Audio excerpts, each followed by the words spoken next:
Hello, everyone. Hi, welcome to episode 3 of Black Flag, our Upscallion campaign. I am Simon at Wandering DM. My green screen is crooked, so you see part of the behind the scenes and the mess in back of me. But just, I don't know, imagine that it's part of the ship or something. Um, Today I will be playing Nathaniel, whose last name is unknown. He is the swashbuckler and member of the Painted Guild, a high-end escort service in the Caribbean.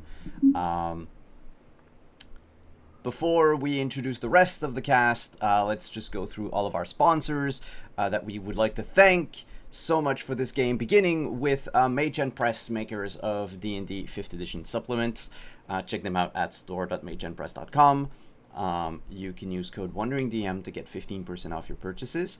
Up next is Found Familiar. I know we're probably supposed to be drinking rum at the moment, but this morning I had to drink coffee, so I took my Found Familiar coffee, which you can get at foundfamiliar.com, and you can use code WanderingDM if you want to get 10% off your purchases. They also sell mugs, by the way, so if you're on the lookout for mugs, they have some beautiful one on sale as well. Our third sponsor this week, returning, is Roll20, the virtual tabletop that we're using to play all of our games here on Wandering DM. Check them out at roll20.net or in the panel down below.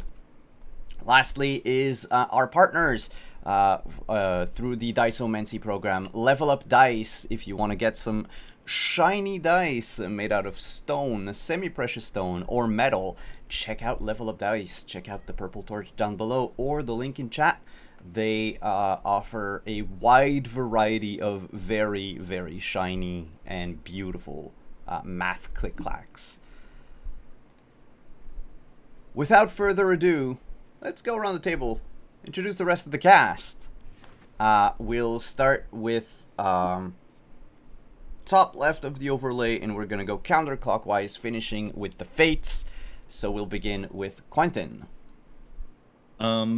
Yeah, I'm Quentin right here. I'm thragging in chat and Twitter and probably lots of other places, but anyway, today we're playing Isaac Brown, and if there is a specialty rum company who wants to sponsor the stream, get at us, because yeah.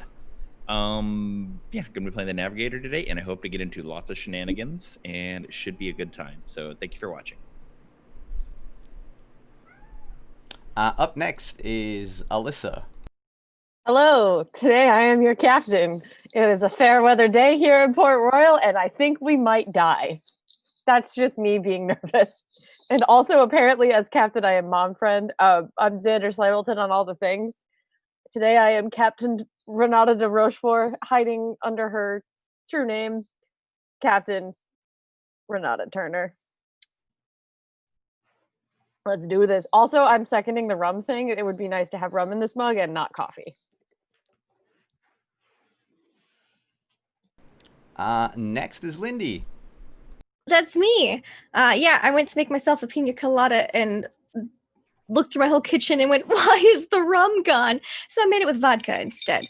But I will be playing Josephine, Josie to her friends, and she is just a sweet little pirate who is learning how to read and just wants to have fun with her friends and is looking for someone from her past.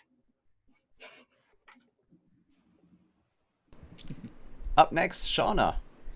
Hey everyone, I am Shauna Flanksters on Twitter, and I am playing Corinne Haley, the ship's witch. And she's alternately doesn't like the idea of going to church, or really likes the idea of going to church, so let's see which one. It's probably not going to end well for the group either way, so hey. And our final cast member is taking on the role of the Fates for this game. Deirdre, who are you? And please take us away into this world of yours. Well, hello everyone. Welcome back. I'm Deirdre, or Praxagora Thesmioporia, as you see me around on Twitch, and I get to play the Fates, which means I just sit here and weave a tale and let choices have their own consequences. And if you wish to assist me in having those choices have consequences, there are panels down below about how you can do that, like how you could donate to have more pirate hunters, because there is not a reputation status, a bounty status that I am keeping track of and actually have stats for how well known the crew is and how well tracked they're going to be. It's not a thing I'm doing at all. But you were last week did leave Tortuga and sailed for Port Royal with the knowledge that one Ignatius Steele, who had the third portion of the map that you were looking for, you have two, you still can't read them, but you have two, was last seen in Josie and Nathaniel, let me phrase that. Josie knew that Ignatius Steele was last seen in Port Royal and that there might be places where he could hide in Port Royal. You came across, unfortunately, some of the less than pleasant denizens of the deep who attempted to pull some of your crew off the ship because there are things in the waters that are there. You also came across some British Navy pirate hunters because they decided that the pirates were getting out of control, and also because they're kind of going to war with France at the moment, that putting a couple men of war in the Caribbean might be something useful. You managed to not get your ship sunk because Isaac was friendly, ? With one of the officers that you met on the ship. You got to Port Royal under the guise of being a merchant ship, an English merchant sugar ship. Sent Isaac off to have, Isaac and the captain know that Isaac was sent off to see the governor because he had some previous dealings with the governor in a slightly friendly manner. No one else on this ship has friendly dealings with the governor. He was one of the people who was in charge of the plantation that Captain Blood helped you all escape. Well, most of you escaped from, and then Josie was next door, so, Nathaniel helped her escape from that. And then you just found an individual who was following Josie, drew their attention. Super friendly. Super friendly, oh so friendly. Name Elijah Scott, Elijah with a J. And he apparently knew something about this secret society that Ignatius Steele was part of, and that he hung out. You might want to, he could be in Havana, he could be here.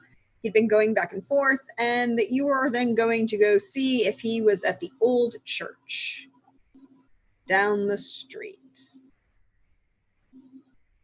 And while you were doing that,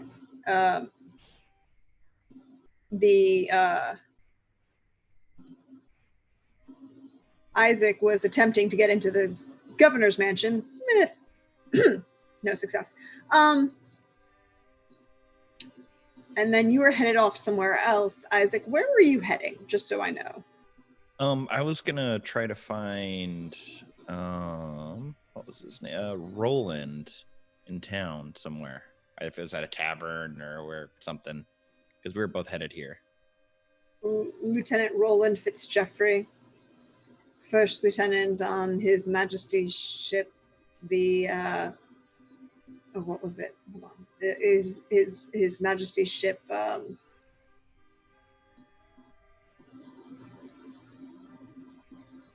Valkyrie. We'll just go with that right now. Yeah, I didn't write the ship's name down, but I have his name, so we're good. So you're off to a tavern to see if you can find your old buddy in the Navy.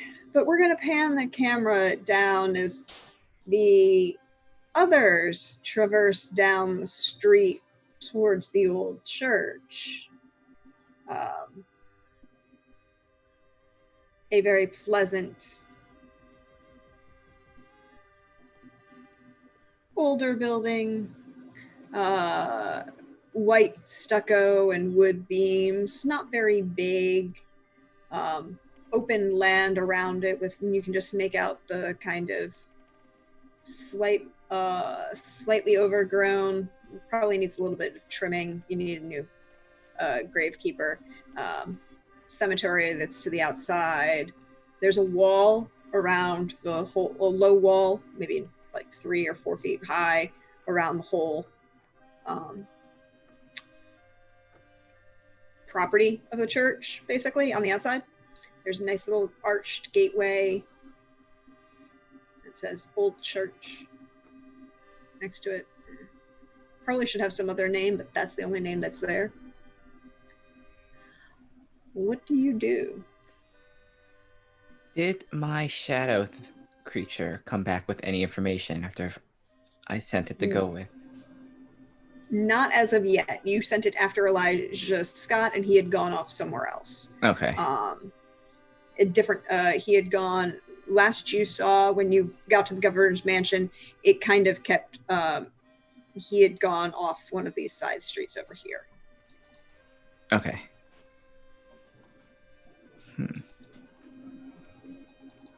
But your creature of darkness sent by your dear beloved has not returned to provide you with more information. Oh, it's on the job then. So, Captain, what do you think is going to happen here? Good question. I'd prefer not to think, if that's okay.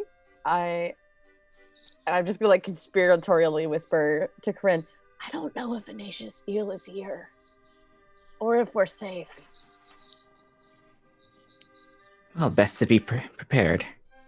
I agree. And I'm just like, my hand is on my pistol, just kind of like trying to be like, I'm just chill. And like, I'm cool. I'm fine. But it's like, no, I'm ready to draw and shoot something as soon as I can.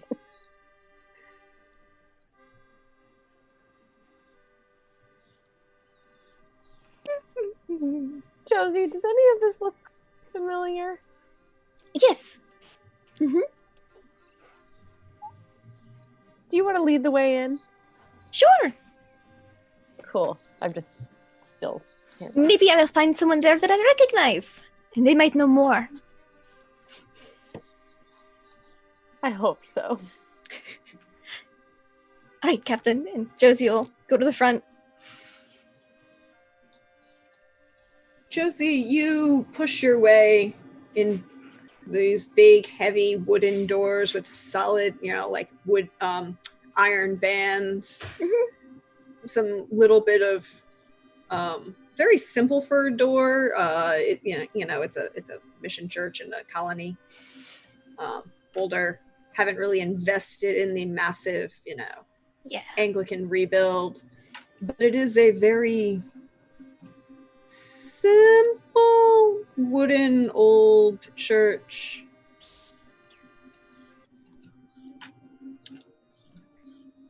As you enter, you come in through these 2 double doors, and it opens up into this main, God, I can't remember my terms.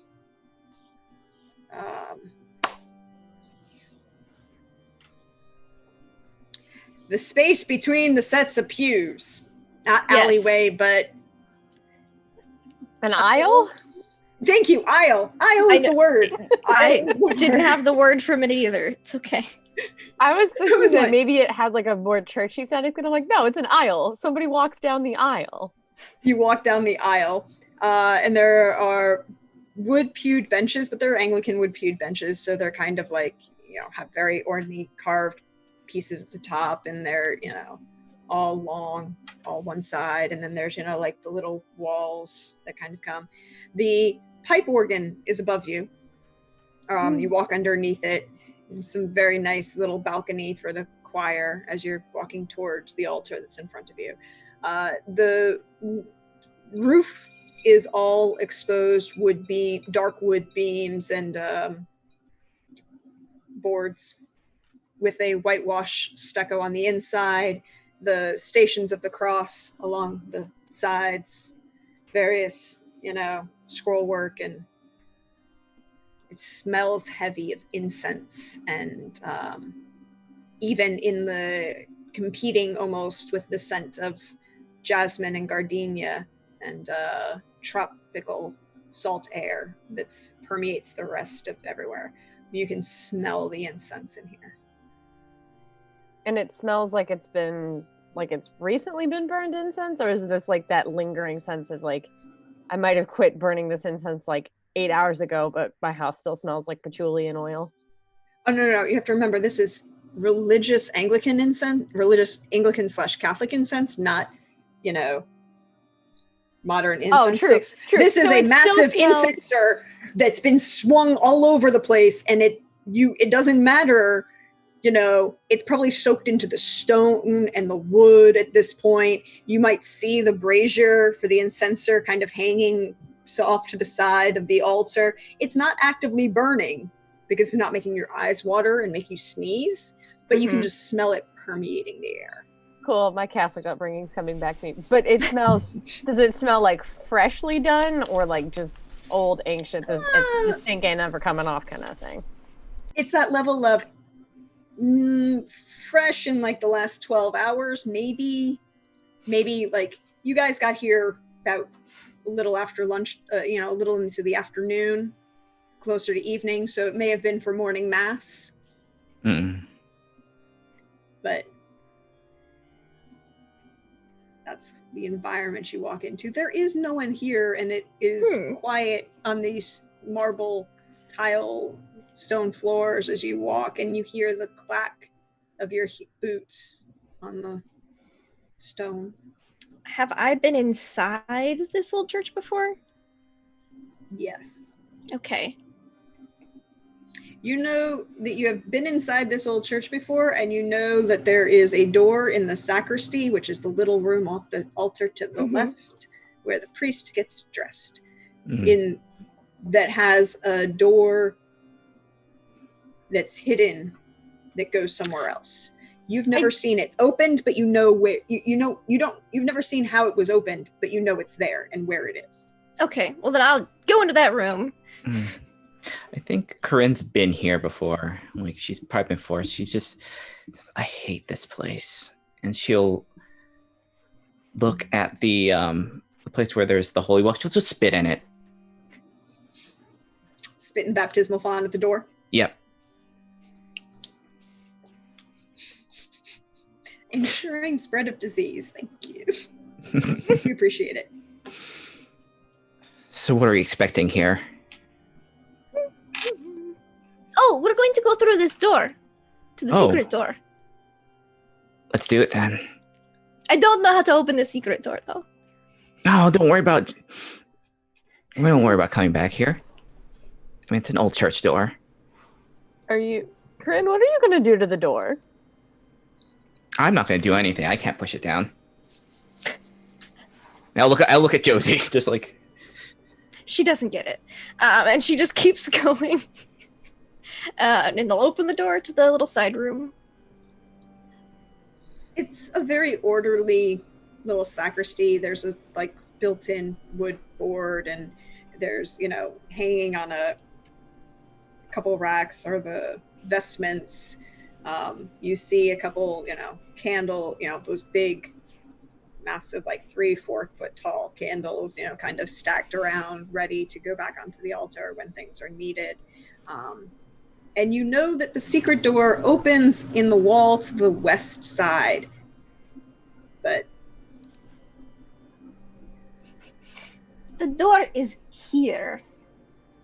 But I don't know how it opens. I just knock and listen for the hollow sound.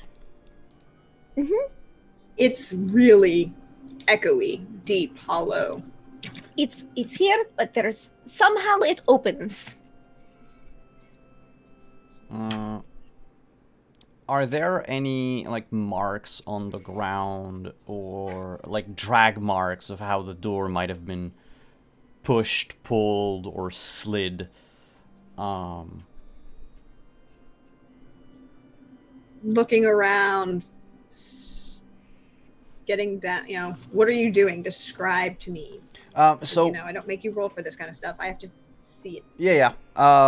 Nathaniel would look at the floor, the wooden, because it's basically wooden floor, right? Stone. Oh, it's stone floor. So well, that's even better. If the door kept scraping along the floor as it opens or closes, there would be marks on the stone, like scratch marks, to indicate how the door opens at the very least. Mm-hmm. Would I know if it's a door that pushes inward, outwards, or slides from side to side? You would see that there's a small space right along the very portion of the west wall where Josie's like tapping on it and kind of listening for it, where you see a slight scuff mark where you can see it pops up. Just a little, you can pop it out and then it swings. You would guess there's small scuff marks on the inside. Mm.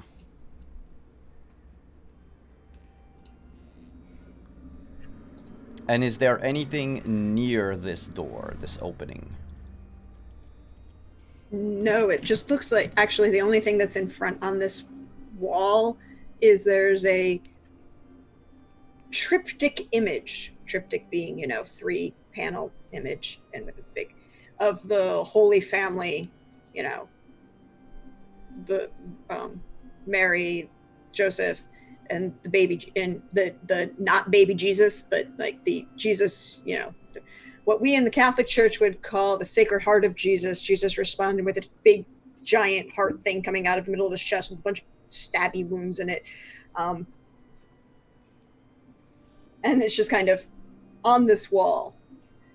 You could also see that right underneath that triptych, there's a small impression of a cross. I'm just feeling up the wall. Oh. So we probably need some kind of cross. I was gonna say, this isn't one of those like we need to punch the Sacred Heart to get the door open, right? I feel like even as a recovering Catholic, I still can't do that. Josie. Emotionally, I think the guilt would consume me on camera. But we're obviously looking for some kind of object to align with this cross shape, right? Yeah. The Okay. ring. Oh, the ring. Oh, then I'm gonna put the ring to it and see if that works.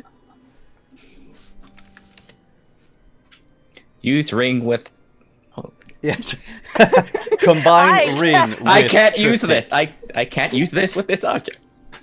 So if I put the ring into the indent, does that do anything? Does it If you put it suggest into the indent, yeah. you feel it, the indent push a little bit. Okay. So that seems good. If I turn it, does it turn like a doorknob? You push it and turn it, you hear the door pop open and start to swing out. My ring was a key? That is very wow. Ooh. Well, let's see what's inside it. I never would have figured that out. After all of you. No, gladly. Josie goes down. Yep. Yeah, Corinne's after going. the other three go down, I look at the triptych and I'm like, I'm so sorry. I just Oh, you don't. Oh my God, you don't notice like Corinne with her like knife just kind of like on the wall, just kind of like. Okay. Well, here's the thing. The triptych is on the wall that's swung out. Yeah. So it's the door, to go down, it's on the other side of the wall Mhm. as you walk by. I still apologize to it. It's like, I know they're like, we don't get along or anything anymore, but like, I'm sorry. I just keep going behind my crew. I'll draw my rapier before I go in.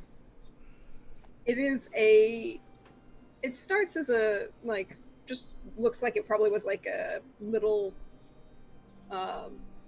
almost like the room had been shortened to add this little bit of a space.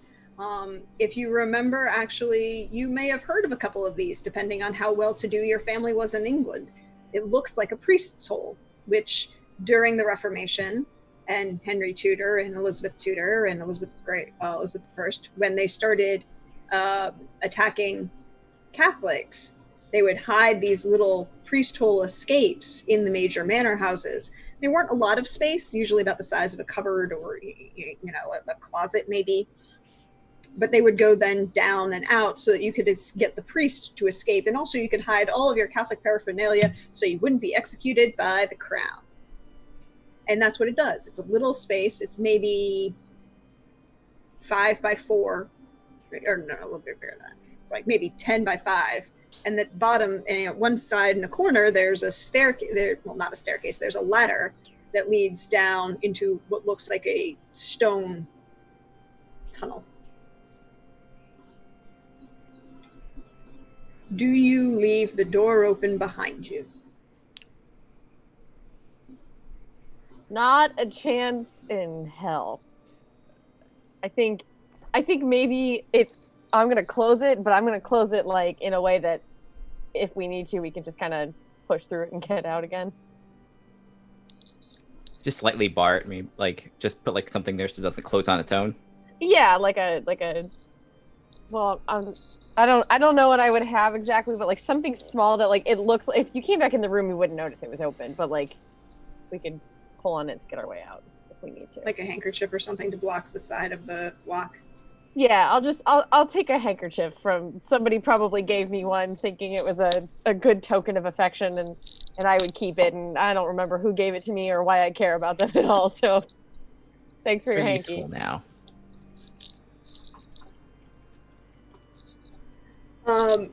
You hear it's a heavy stone hallway that goes down a while, and it starts to chill, and you feel the coolness of the stone against, kind of refrigerated the air.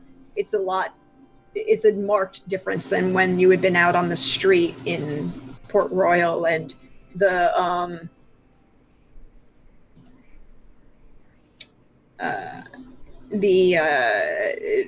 you start to feel that damp that comes from water, and you start to hear the sound of running water.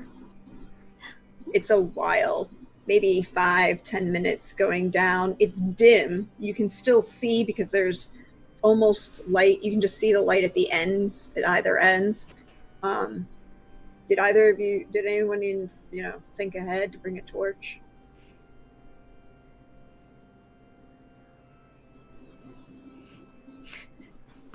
No. Go back up and snag a church candle. I have a fancy hat. Are you gonna set your fancy hat on fire? No. Just Let's just see grab if I have yeah. something. I was gonna say, did we maybe steal a candle from the church? Yeah, let's just take a candle. You can take a candle. There are plenty Yeah. of them. So you take one of those giant 4-foot tall candles that you kind of need 2 hands to hold. Mm-hmm. And you're like holding it out your entire length of your arm so you don't light your hair on fire. Oh, who's holding it? I would imagine one of you that's in the front, since I'm behind all of you and made sure the door was closed. So any one of the three I of could you that's hold in it. front of Yeah. me. All right. I'll hold it.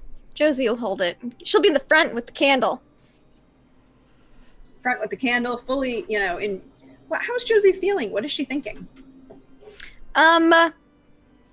She is thinking, man, I wish would have brought a torch instead of a candle, but a candle works.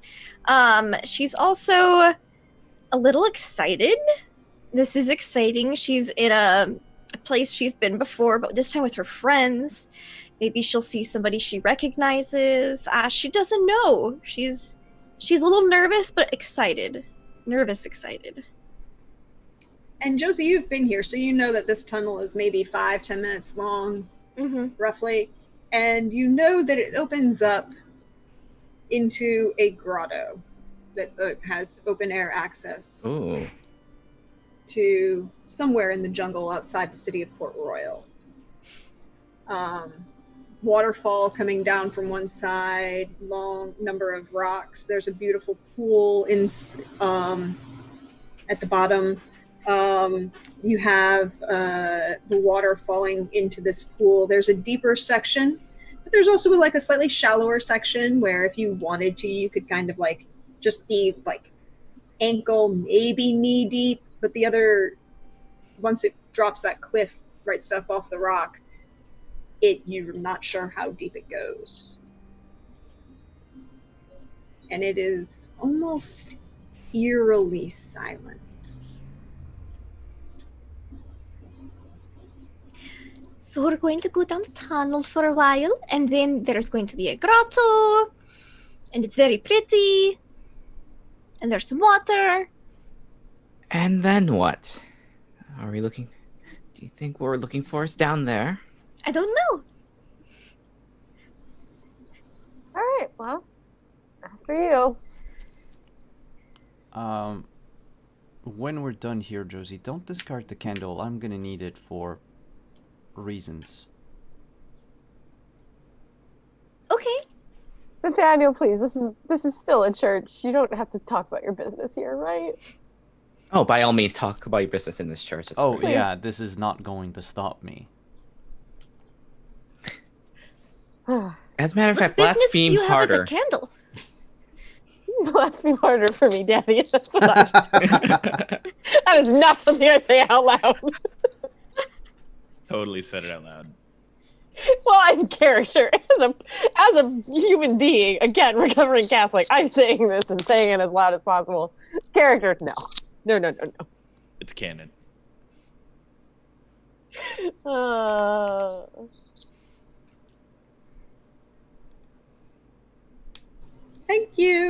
Thank you for all of this. You open up into this grotto and you see it's beautiful, relaxing, calming almost somehow. There are a couple tables, very rough hewn around, a couple benches, kind of placed. There's a large desk at one end, close to where you would furthest away from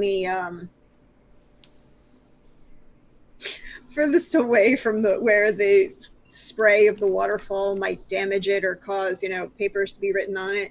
There are a couple chests, small ones, more like lock boxes around, a very large bookshelf with closed doors, with those glass front doors that close. And you see a large wall hanging that has the same symbol, that red equidistant cross on a white field hanging behind the desk. There doesn't seem to be anyone here at the moment. Well, let's look around. I'm gonna go through the desk right I'm away, gonna- I think. Go through the I bookshelf. only know A through N, so I'm not going to help with paper stuff. Oh no, that's fine. Do you mind looking around for like evidence of people or other Sure. anything that looks familiar? I'm Okay. I also can do gonna that, Captain. I'm also gonna loot this desk while I'm going through it. If there's anything that's remotely valuable, I would like it because it's shiny. Most of what's on the desk, right now, are papers. Captain, I know you are literate, but what languages can you read and write? English and French are the only two that I read and write.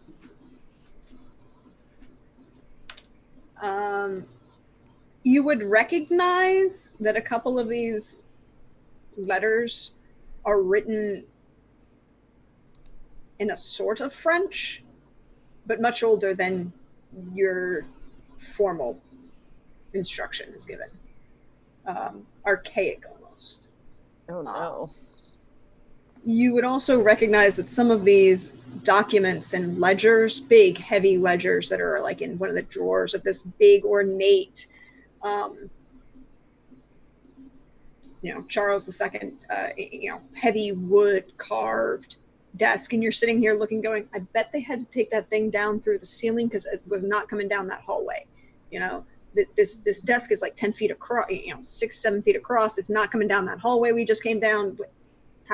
Why is it here? Who knows? It's also looks that a lot of what's written in these ledgers looks like Latin,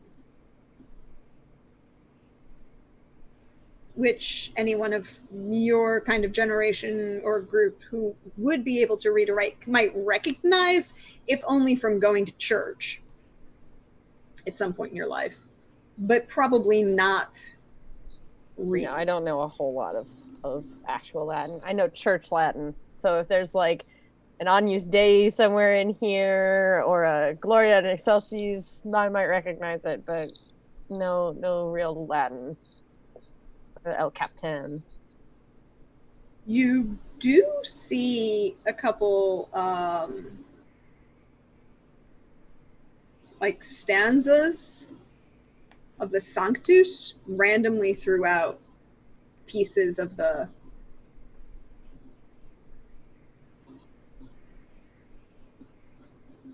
ledger.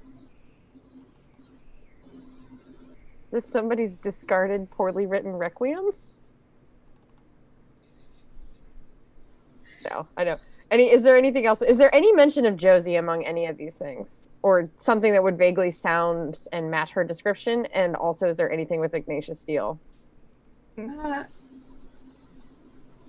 No, nothing that describes Josie. There are a couple notes. Roll me a d6. Also, Josie would probably say, look for something in Spanish because Master Ignatius Steele was Spanish, like me. That's a 2. So we're rolling hard to get started. No, that's actually helpful. You do, however, find 2 references in the French papers that you find to a doll. A doll, huh? And the doll, it's interesting because it's the only word that's more modern French.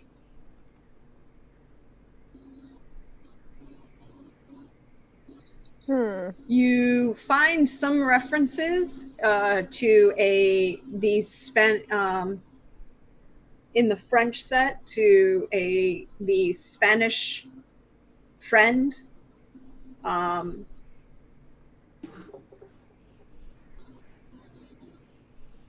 No names as such.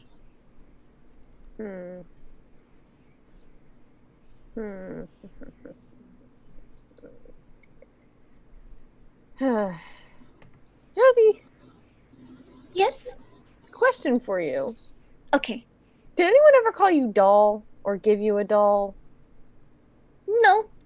Okay, well, They that might have said been- they would say Josephine. It's true. You find something in there. None of you. I know Josie's working her way through the English alphabet with great speed and aplomb. Either of the other of you two have any Latin, perhaps? Would Corinne know that from being brought up as a upper class lady? Well, you might. You would definitely have French. Mhm. English and French. Maybe a little bit of Spanish. Latin is more for educated classes. Definitely if you had gone to any of the universities, you would have taken Latin. But you were the family heir, were you not, for a while? You may Yes. have some basic Latin. I mean, you may not, because, reading those great treatises by Cato and Cicero about public speaking and all of these things would be expected of a certain class. That wasn't fun, though. So what? Until you get into the part about Cicero in the Third Catiline, where he literally is talking to a guy, lambasting a guy in the same Senate room and saying, "Why are you still here?" And it basically devolves into just swear words. But he's saying this on the Senate floor. Yeah, I guess if it needs help, like maybe Corinne, we'll look through. Like, is that Latin, right? Correct. Oh, it's been a while. Mm. Your Latin is probably much stronger than mine, which is a few churchy things. Those classes would probably been useful for something at least. Didn't think it'd be this, but it's good. So I'll By go all through means. it.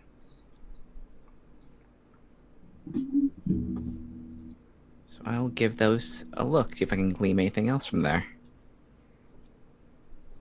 Can you just roll me size up? Size up. Which That is usually for people, but it's plus vinegar. plus vinegar. Okay. Usually it's for people, but in this case, it's about we're sizing up the documents. Sorry, and that's wrong. I'll roll one more. Since that was. Yep, roll 2d6. Oh my. And then what is your vinegar? Plus 1, plus 0, minus. -1, so it's 6. I did not. So roll well. 6. You did not succeed. You can make out the words and you're understanding like parts of it, but it doesn't make sense because you understand that it's a code of some sort. Can't. So it's like. Mm-hmm. Well, maybe I didn't pay that much attention in those classes. I can't make heads or tails of this. Might be in code. I don't know. I'm just saying I can't read it. Yes, code would make sense, I suppose. Perhaps we can find someone who can read Latin.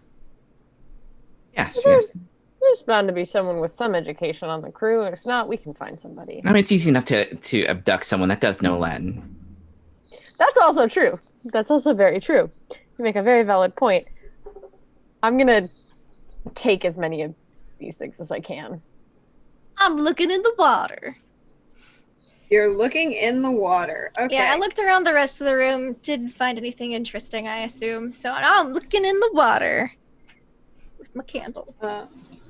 Well, I feel, Corinne, that this failure might give you a weakness, specifically the where'd it go? I just had it. Uh-oh.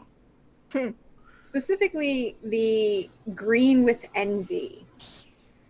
Oh. Someone has a special thing you lack it. In this case, the education, the understanding. That's what you lack. That's what you're feeling missing. If you're given the opportunity to harass a person or steal their commodity, you're compelled to take it. Oh, that's probably bad for them. Awesome.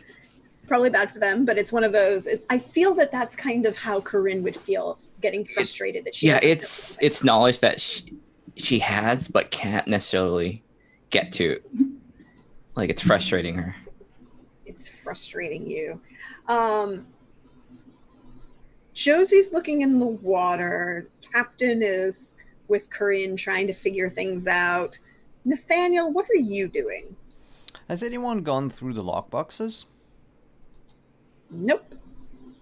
I am rifling through the lockboxes. Now I have a very important question for you. Are you picking locks or breaking them?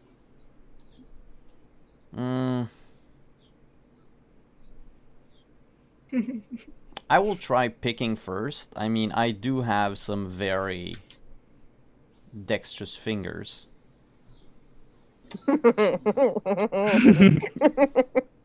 I forgot I wasn't muted. I'm sorry. I'm a little bit of a mess today.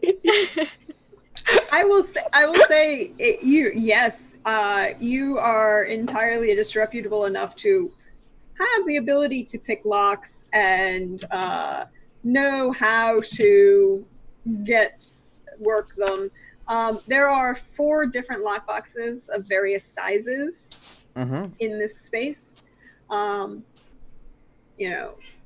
A couple, 1 or 2 small ones that are near the almost like desk size that you could actually sitting on the far side of the desk from where the captain and Corinne are kind of going through.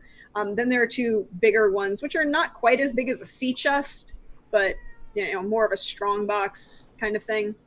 steel, wooden, reinforced wood and steel, Mhm. big, heavy padlocks that are very. I will start with the bigger ones first. Opening a couple of the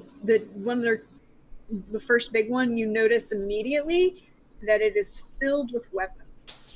Weapons. Mostly swords, but there are a couple pistols. I hide a pistol on my person. You gonna share the weapons with the rest of the class? Where do you hide it? Is that a pistol in your pocket, or are you just happy to see me? Oh yeah, definitely. I mean, it's not Nathaniel whips out loaded. his pistol. Is it loaded? Pistol whip. No, you would never have these. These are not preloaded pistols. Okay, so You- yeah, it's going down my pants. There are a bunch of cartridges. Remember, these Also- are it's 1688. These are all flintlock pistols Mm-hmm. with Balls They're hard and to shot. preload. ball will and say- shot. If it's good with Nathaniel, I wouldn't mind some extra. Not that I'm not already walking around with like a bandolier-looking thing full of ammo. Anyway, I wouldn't mind having more. I mean, it's a lockbox about like 4x5 strong box. 4x5, 4 feet long, 5 feet wide, and about 3-4 feet deep. There are like 6 or 7 swords, 3 or 4 pistols, and and 2. There's a technical name for it, but I don't know what it is. But they're the little like leather pouches that are designed to carry measures of powder and shot. Nice. Or powder in a ball, lead ball, and Oh yeah. Hell yeah. Shoot. I know what you mean. I forgot about it. But we got a donation for Fair Winds. So one of us gets an advantage. Popcorn Lizard, would you like to type in chat who gets that advantage? Who are you giving advantage to? Thanks to your donations. Thank you so much. so you have a bunch of weapons that are in this particular lockbox. You open to the next one, and there you'll notice one thing, Nathaniel. Mm-hmm. All of them are well made and very, very well made, but none of them are marked in any way. Mm-hmm. So they are. There's these should almost be mastercraft level swords, but they are not. They don't have like the mark of the smith who made them. It can't be traced. Take them. And nothing tying them to any Serial government number has been filed off. Oh yeah, no, we are 100% all of us taking It's like- as much it's as like- we it's- can. It's like if there's not enough, you leave your weapon and just take one of these because this is like nice stuff. Oh no, I'm not. Or not the captain. Captain's got a real nice one. Nice. I got a nice I- pistol, but I don't necessarily have. I just have 2 cutlasses that are, I'm not particularly married to them. If there's something nicer in this box, I'm taking the nicer thing, and I'm encouraging all of you to load up, as it were. Yeah. Yeah, I think aside from the pistol that I hide on my person, Mhm. if there's a dagger Mhm. or a main gauche, I would take one. There don't seem to be. These are all rapiers in this particular box. Damn it. They're all. I mean, this is like almost a portable armory. These are all very same, repeated things. You open one of the other large lockbox. You will find a number of. Well, you find 3 main gauche, because why not? You need rapier and dagger fighting. Yay. But you also find a number of talbards. Oh, Corrine also gets advantage. Ooh, Thanks. Kareem! I'll add that to the overlay so that we remember. Doom. So he knows that he. Yes. And keep track, guys, on your character sheet. And if you want to use it, go right ahead. But let me Okay. know. you find a bunch of mango. You find 3 or 4 mangosh, but you also find a number of talberds, all very neatly packed, wrapped in gauze. The couple of them at the bottom are older, but they're very well preserved. A bunch of them at the top are a little bit newer, white again, just like the pennant behind the desk, and with that large, equally sized red cross in the middle.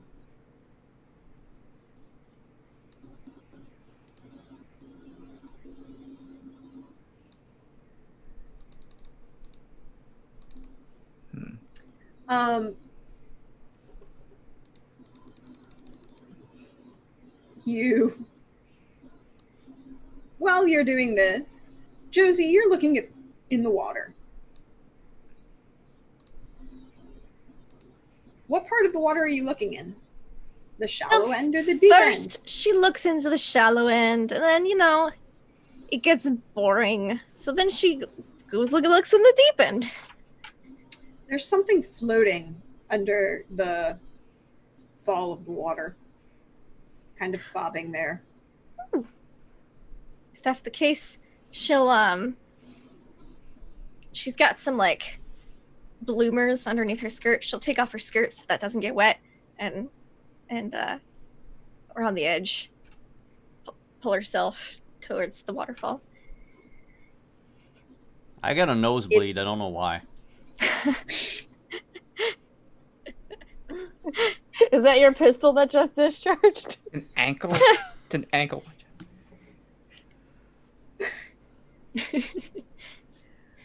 You dive into this I'm sorry, water. this is my last episode on this show, y'all. Have fun.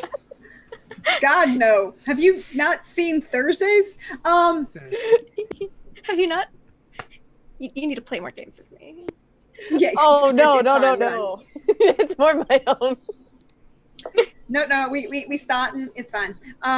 You dive into the water. It's refreshing. It's cooler. It's even cooler, but it's not salt water. It's fresh water.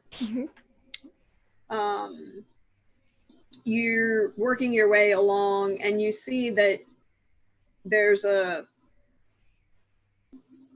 small, vase, maybe kind of glass thing, just kind of bobbing in the water under the. Reach out and grab it. You reach out and grab it, and it's a letter in a bottle, but in this case, a very nice fluted glass vase with a very large glass stopper. Fancy looking. Almost and like a cordial of, decanter. Yeah, exactly. Like a Okay. not a red wine decanter, but like one of those really nice cordial decanters that Like you leave crystal out ones, with. yeah. Oh.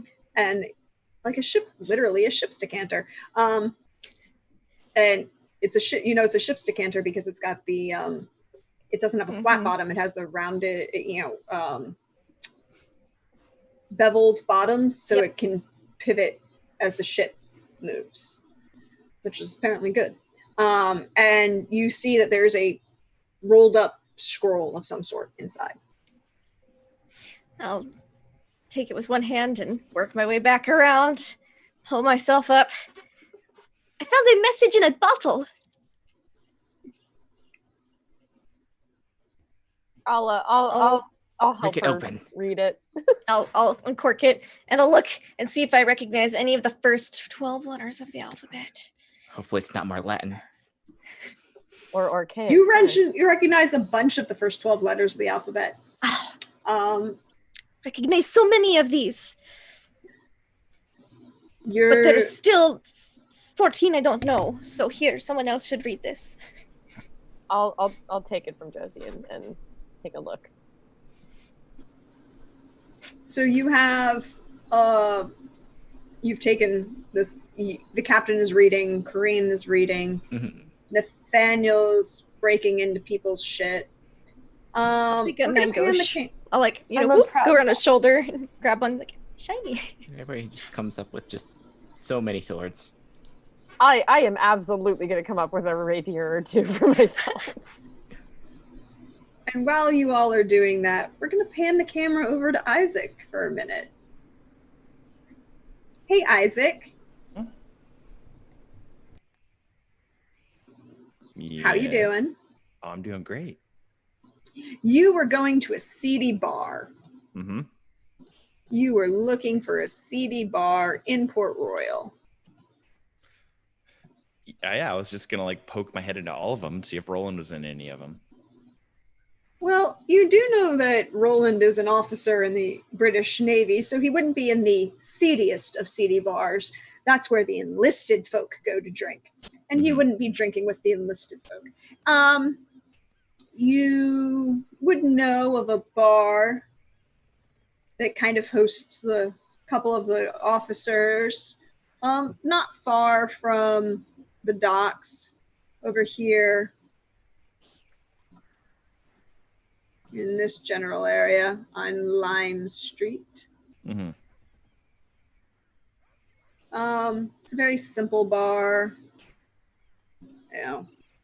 mostly outside, but don't really get a lot of traffic.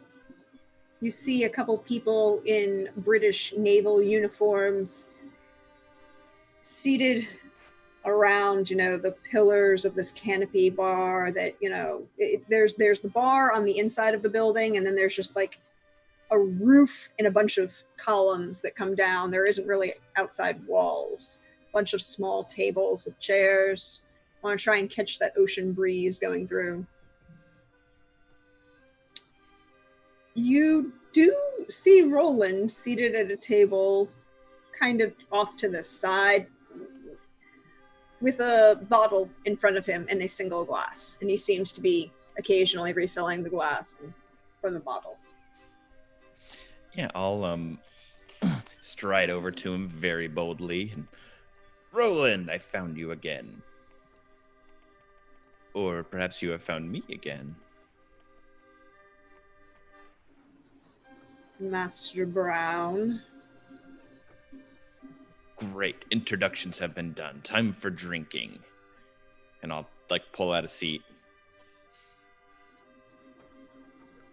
He just looks you dead-eyed and waits. This is... What are you doing here? I might ask you the same question. I'm having a drink before I go back on duty, hunting pirates. About that, why were you in the area you were in? We had notice of pirates. I want it noted, I said we were hunting pirates. Yes, you did. But who told you? A couple merchant vessels. There was a notice sent out from Havana that some people had been bothered on their way. Did that ship have a name? Were you looking for a particular one? A particular pirate ship that we're looking for? Yes. Or... No, merely that there were pirates, those sailing under the black flag, brigands, scoundrels, thieves, murderers, traitors, who were attacking British vessels. All right. I need a favor from you. Just a small one. Just tiny little one. What favor could you possibly want? And why would I give it to you?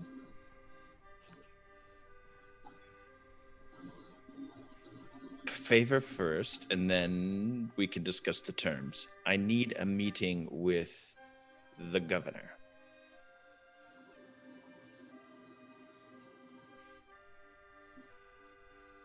You, being an officer, might be able to secure that for me.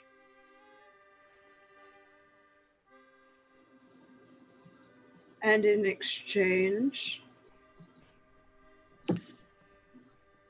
In exchange, I might be able to give you the whereabouts of that pirate ship you were looking for. we weren't looking for a particular one, and I already have someone that tells me lots of information. But you could have another one.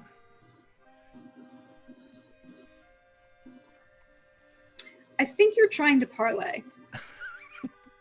Trying to do something, I don't know.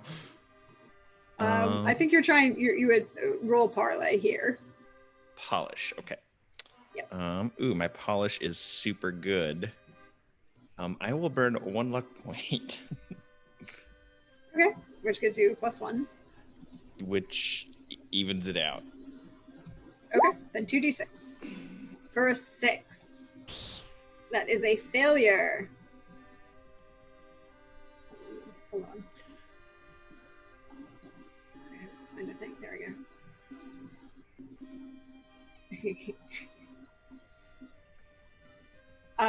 He kind of looks you dead in the eye and goes, there's not a lot. No, there's nothing for me here. I don't think that's... Do you usually try and engage in debate and conversation in this way? And I think, Isaac, that you're going to get the weakness socially challenged. Yeah, that makes sense. I mean, that just seems to be the... Mm-hmm. Way to stay on brand, though. And I'll say, actually, I want to... Can I try to twist fate? Just like take a moment, sit back, and then just like analyze him, to like see like what he's feeling or something, and then I want to ask a question from it.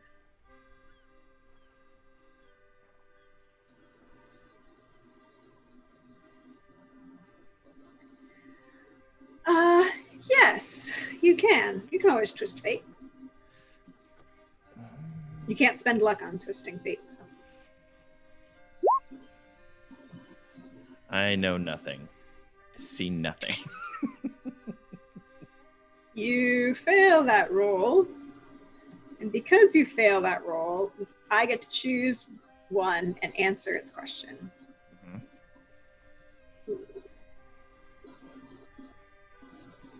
He notices a small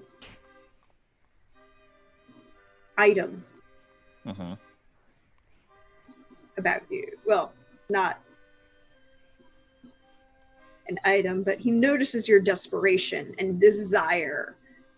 And he kind of leans forward a little bit, and he's going to, like, he knows now that you really want this. You really do. Well, if you're that keen on having a personal meeting with the governor, it would not. I am looking for a particular individual. Whom are you looking for? Her name is Lady Corinne Haley.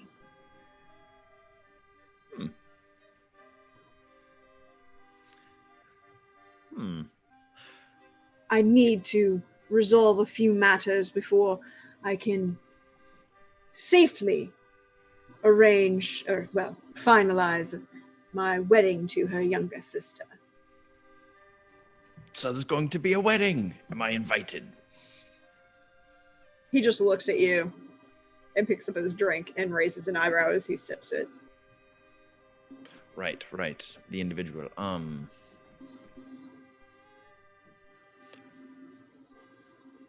I may have heard of this individual.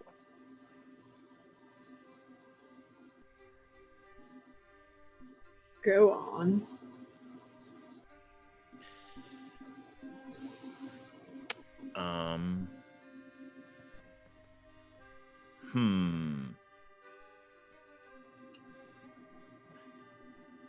You know what, Roland? Maybe this was a mistake. Really? That means you don't want to have a personal meeting with the governor. His private mansion, away from any guards. Having the nice drink on the balcony as the sea breeze goes through your hair without being shot at or in chains. Hypothetically, what do you need from this individual? It'd be a lot nicer if I was marrying an heiress instead of the youngest daughter, don't you think? Unless the heiress was out of the question. Yes, it would be a lot nicer if that the existing heiress had an untimely demise, and therefore her sister is now set to inherit. I have heard strange rumors about the heiress, though. Have you? What, the nonsense about being in league with the devil? Some. I have heard that she is somewhat of a witch. Does that not... So we should burn her. Wise choice, then. Rumors. Totally rumors.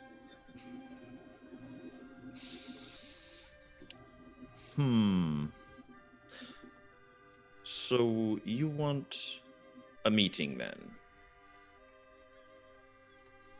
I mean, I'd like her dead. Dead, yes.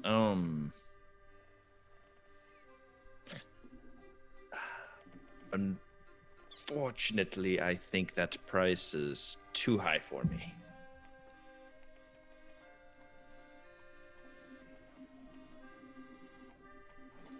He just kind of picks up the bottle, pours himself another drink. Have yourself a pleasant day, then, Miss Master Brown. Wouldn't want to hang out too long. Someone might ask questions about your tattoo on your hand. That was mistakenly put there.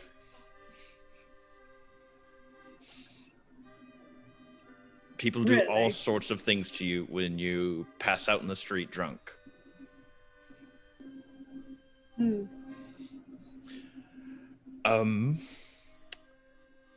Damn. Well, it was almost nice talking to you. And I'll take the bottle and like take a swig from it and put it on the table. And then but before I leave, I want to look at him and say, I was this close.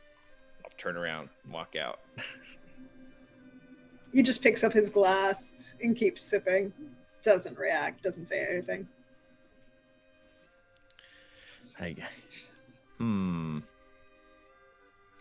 Where do you head now? Let me think. So the guard wouldn't let me in because I was a smelly individual. You did spend the night in a pig pen. In a pig pen, yeah. Some days ago. No, last night. Or no, two nights ago. I was gonna say it was a while ago, and we said what, it was like a day and a half. It was a shift day and a to get half. here. A day and a half by shift to get here. I mean, That doesn't mean the stench is worn off, but No, definitely not. Covered in definitely shit slept and on pig the bud. ship.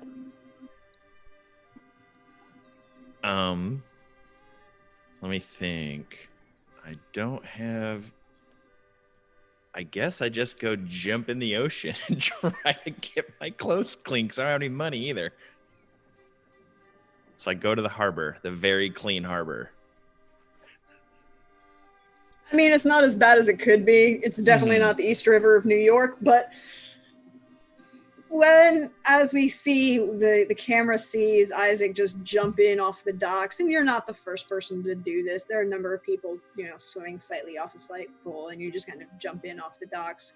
As we see the splash go off, we kind of fade transition to the splash of the waterfall in the grotto, and you see our friends, our friendly neighborhood pirates, all attempting to begin, engaged in their actions. What does it say? It is in Spanish. Meld. Oh no. None of you speak Spanish, do you? Speak Spanish? Do you? But anyone other than Josie? Maybe read it. We can read it out loud, and Josie can just tell us what it is if she understands Spanish. Yes. I'm just gonna hand a screen and be like, after you. All right. All Yep, right. All right, Josie. Yeah, Corinne's just gonna just read it out phonetically as best she can to Josie. And that's not going to summon anything.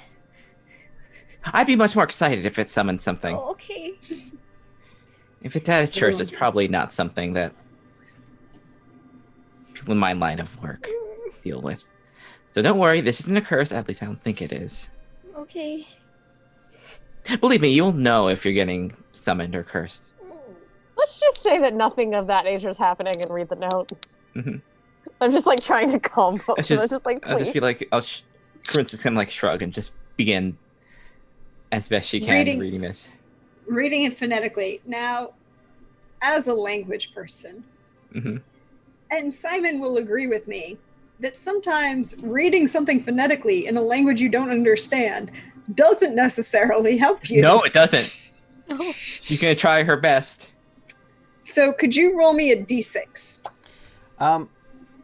Can I help? This is... How are you going to help? So, we all know that I have a fondness for languages. I thought you said you had a fondness for tongues, but sure, go I ahead. have a fondness for tongues, yes. But I happen to have had dealings with a woman that lives in Havana who probably did. taught him a few words of Spanish.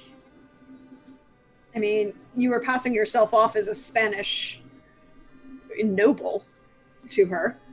So you probably actually might read Spanish. Or at least speak it, That's true. Probably enough. Enough to get by. Yeah. Hand it to Nathaniel. I can, yeah, Corinne, if you want, I could take the paper. I think it's just like it's sounding like nonsense the way she's like. I don't know any of these words. Are you sure it's Spanish? Let me try. She's just like, oh, Josie. Yes, just take it. Just take it. Tengo un gato en mas pantalones. You have a cat in your pants. ¿Dónde está la biblioteca? Where is the library? I don't speak any Spanish, but I've heard this on enough TV shows to get by. Oh, here's a personal favorite of mine. My pantalones están en fuego. Your pants are on fire. This is a very interesting letter. None of this is in the letter, but I am intrigued at this language lesson that you have. This is you're what reading... 2 years of high school Spanish have taught me. I took German in high school, so I'm... My pants are on fire. Uh-huh. Mm-hmm. You read out the letter, and I mean, you understand portions of it, and it's a very simple note. It's very fancy filigree, though. If you had to calligraphy, if you had to guess, whoever did this, as well as being literate, was of a higher class. Mm. This isn't just like printing or writing for. It's a very Yeah, posh letter. Yes, but it's also very it's that level of high level of calligraphy that's also expressing emotion.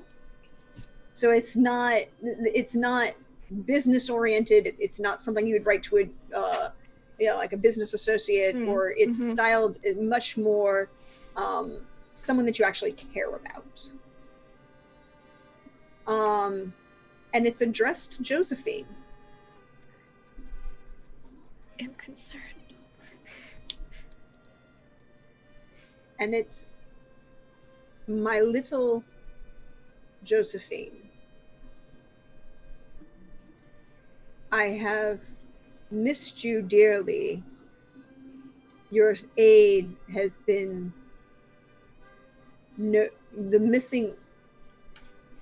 we have missed your aid, and it has been noticed among others how greatly you are of benefit to us. If I'm looking for you, if you manage to find your way here, know that I have been visiting a dear cousin in Havana. Look for the church and the door that will open to your key. Your friend,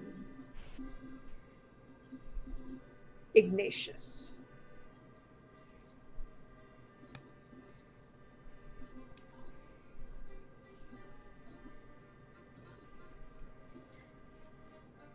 Well, I figure I read it out loud. Mm-hmm. And she would translate. I can't believe he sent me a letter. I've never had a letter before. Well, it's fortunate that we're here for you to get this letter. Yes. I would not have been able to read it without you all. We're happy to help. But I wonder where is he looking?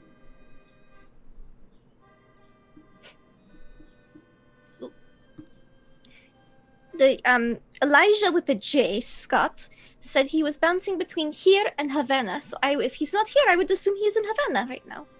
Is there anywhere else in Port Royal you can think he would be before we leave? Since it did take us, came all the way out here. We might as well keep. Not really. Maybe an inn? But usually we would just stay on the ship if we were not here. His ship, huh? Whatever ship he was traveling on at the time. Oh, he doesn't have a specific ship? No. Okay. You travel as friends' ships. All right, well, I guess we need to make our way back to the surface and start preparations for a trip to Havana. All right. Ooh, na. I'll put my skirt back on. And the pistol discharges yet again. Squeeze out my hair a bit.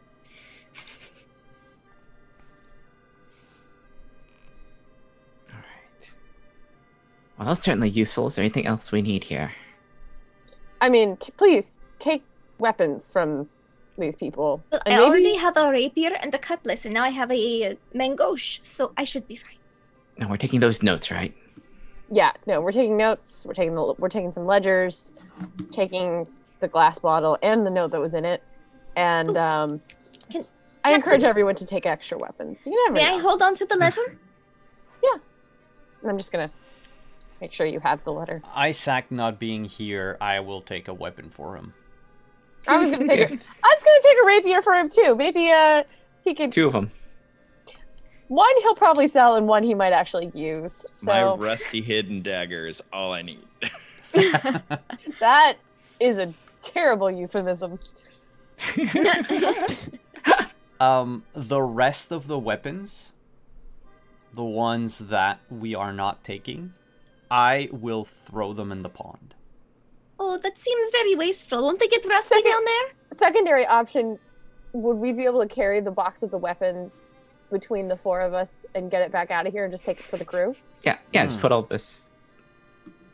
And we are, it's gonna be conspicuous no matter what, because we're gonna be carrying a lot of weapons out anyways. Might as well take them all. I mean, they'll help the Yeah. crew. I mean, the Thank you. lockbox is, 3x5 by or 4x5 by 3. So it's carryable. It's not quite a footlocker. Yeah, then let's just carry all Oh, of then them. okay. I was take it all- let's picturing take it all something a out. lot heavier. Yeah, so was I. I mean, it's heavy. It's not light, but it is.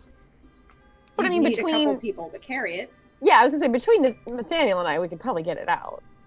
So you're leaving the smaller lockboxes?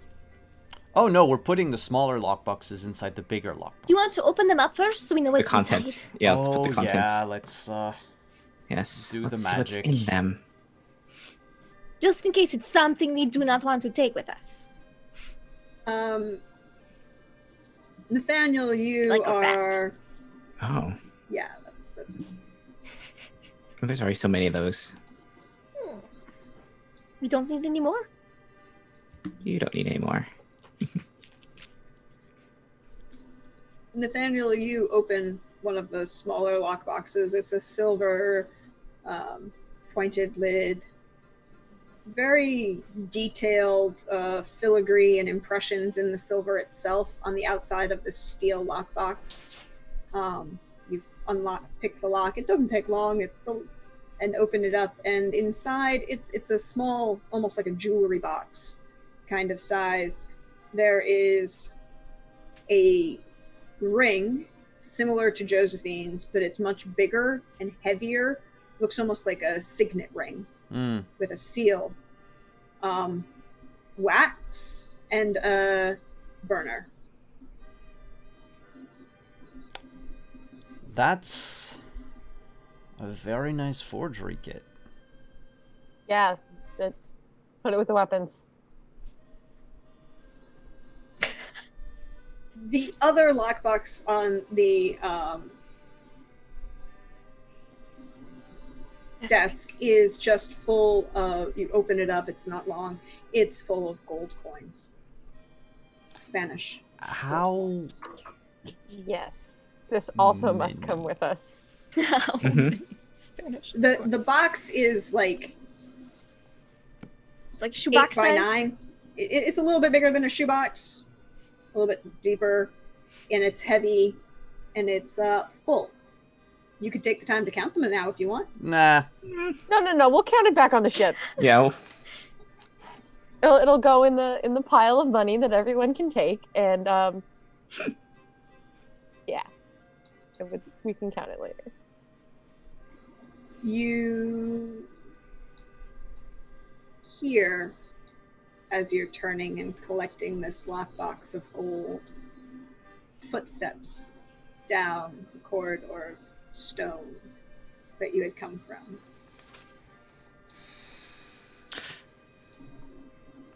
Oh, time to eat this box up that hole and climb out.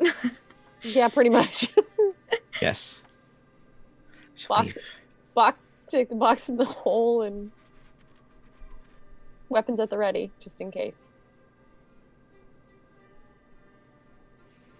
So describe to me how this works. What are you doing? What does this look like? So Who's doing what? You would know that Josie is strong. That's all I'm gonna say. if Josie wants to help us get the box up and away, then that's fine. I don't know what. I feel like I'm definitely gonna have just, one of my new rapiers ready to go at any moment. Yeah, I think I'll be up front in case I can, Corinne thinks she can diffuse a situation by just ignorance or something someone of her class can do. I'll keep Josie's ring nearby How too. high is this hole to climb out of? I mean, there are a couple rocks lower, but it's about a good 100 feet all the way up. Oh, boy. Oh, I didn't realize it was that tall. We're not getting that box out that way. Okay, well and we're not someone's gonna eat it coming that way. our way? Mhm. Yep. Yeah, I think we're gonna blast our way out, but we'll see. Josie will stand between Nathaniel and the captain. I think Corinne's gonna go to Captain and just maybe let me go up a little ahead. Maybe I can distract That's fine. You have to Take go a out sword. that way. Yeah. Please take sword just in case. I don't. She'll kind of put her sword, like the sword that she was given, back into the back chest. It's better that I don't have this. I honestly don't need it. If things go bad, it's better off that I don't actually have it. Okay. You can tell by the way she's kind of holding it. She doesn't necessarily know how to hold a something of like. She'd be better with like You a just- dagger than like. You put the sticky end in the person. Pointy end goes in the. All right. It's fine. All right. So I guess we're just bracing for battle potentially. Yep, Corinne's gonna go up the. They might be very friendly. I mean, Elijah was very friendly, so. You hear the footsteps turn the corner, and the figure appears and looks very confused to find all of you standing around in this grotto. I'll live hello. And Oh, hello. reaches for the sword at his side. He's dressed in very dark clothes. You see again that symbol on the gloves that he's wearing. His dark hair is kind of pulled back. He doesn't respond to any of you, but immediately goes to stab the nearest person to him. Do I recognize him at all? I mean, you vaguely do, in the sense that you may have seen him at one of these meetings, but you weren't introduced. No. I wasn't I wasn't introduced to many people. No. And he was definitely not of any rank to have been, well, you know, he kind of stood in the background. You saw him, he was there. But Or I'd be introduced, but no one was introduced to me. Was more common. yeah, that would be the more accurate statement, I would say. Simon, Oh no. Yeah. he goes to swing at your head. Oh no, he doesn't. What do you do? I'm not going to be flashy. Because this is not the time to try to impress others, though.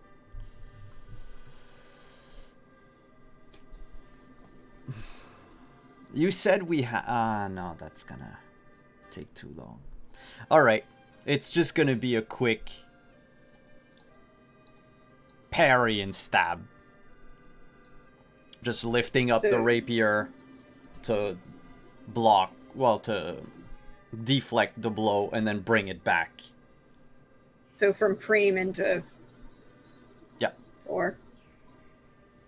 So his actions are much more blunt instrument. He knows what to do with a sword in the sense that it works as a killing tool, but he is not, you see him pull this sword, he is not well trained, he's not a fancy fencer, he is the pointy end goes into the body and that's all I need to know kind of fencer. But you need to roll me plus blood for strike. Yes. And that is a 9.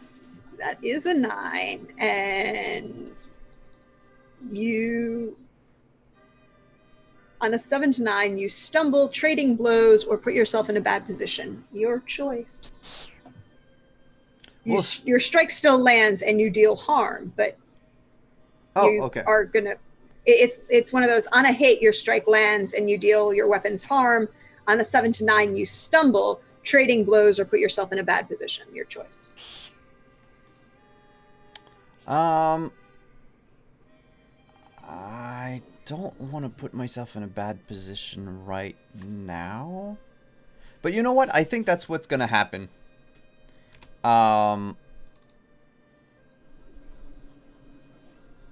We're gonna be... Sorry, I need to open the book to get the... As you are fencing on a rock grotto with a waterfall, and you know it's a little slick, there's some water around. Yeah, so I think as I parry and move to stab, my foot slides and I launch too far, and I'm like in a half split at the moment, and I'm off balance.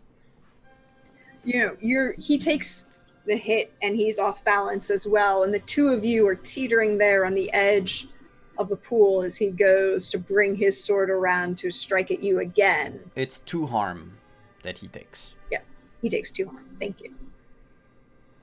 Good to know. You see a large gash in his side. He is definitely bleeding, but he is continuing to deal with what he perceives as the biggest threat. And the two of you are teetering there, swords crossed on the side of this pool in this darkened grotto. And that's where we're going to take our break for the afternoon. Oh.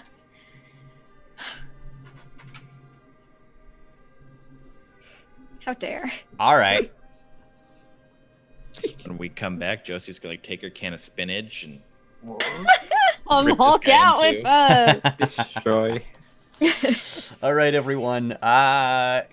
Take some time, stretch, go drink some beverage of choice, preferably rum or coffee, and come back with us as we continue our adventures, our piratey adventures, in about 5 to 10 minutes. We will be right back.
And we are back, everyone. Sorry for that delay. Had a little bit of a wasp issue to deal with.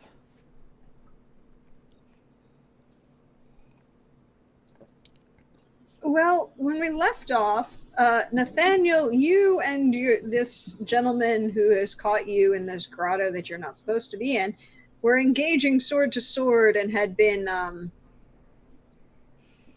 around the dangerous edge of this waterfall, both of you slightly unbalanced,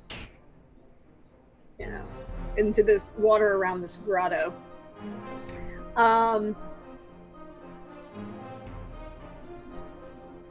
What would any of the rest of you like to do as you see this happening? Well, he may be Master Ignatius's friend, but I don't like how he's swinging that sword at Nathaniel, so... Swing! Pull out my signature weapon, which is a fancy rapier. And I want to attack him. Whoa. You're going to attack him, and are you... How are you attacking him? Describe what this looks like, as you've got Nathaniel and this other guy just kind of standing there. Crossed swords. Yeah, so they've got crossed swords, so she's going to take that opportunity of them being crossed to hand along one side of the blade and body weight behind it, just go in for a good stab into his gut. Go for it. I would love to. Roll strike, which is plus blood, I believe. Yep. Should be. Yep, plus blood. 8. Ooh. On a 7, you hit him. You hit him hard, but you stumble, trade blows, or put yourself in a bad position. Your choice. Can I interject just a quick second? Yes. I want to thank an anonymous gifter for all of the gift subs all of a sudden. Thank you so much. So, It's stumble, exchange blows, put myself in a bad position. No, you stumble, Uh-huh. and you trade blows or put yourself in a bad position. I'll trade blows. So he comes, you still do damage, you still strike him, but he comes back and he strikes back at you, dealing you 1 harm. Okay, I have armor, so I will use that. I have 2 armor. So that armor reduces that you don't take any harm on this. But you push and pull and go back and forth. And that push and pull and back and forth, he falls towards the water. And he's still engaged with his main weapon with Nathaniel. Nathaniel, you're going over because you're put yourself in a bad position and you're split at this point. So the both of you are tipping into the water. Corinne, Captain, what would you like to do? Well, I was thinking, do we want to leave this guy alive maybe to question him, or do we just want to kill him and be done with it? So I think I've seen the crew make a lot of these motions. There's a lot of donations coming in. Fair winds to Lindy and myself. Thank you, Hamsters with Hats. Aw, thanks. That's so nice. All right, I'm just gonna shoot this guy then, and dead men tell no tales. What do you mean not he's kill not- someone once I've engaged in battle with them? This is a new concept. I don't understand. I was gonna be strategic about it, but nah, you know what? My crew says to kill him, so tell me what's a roll to fire a pistol at the guy's head. It's roll plus blood. It's shoot or strike.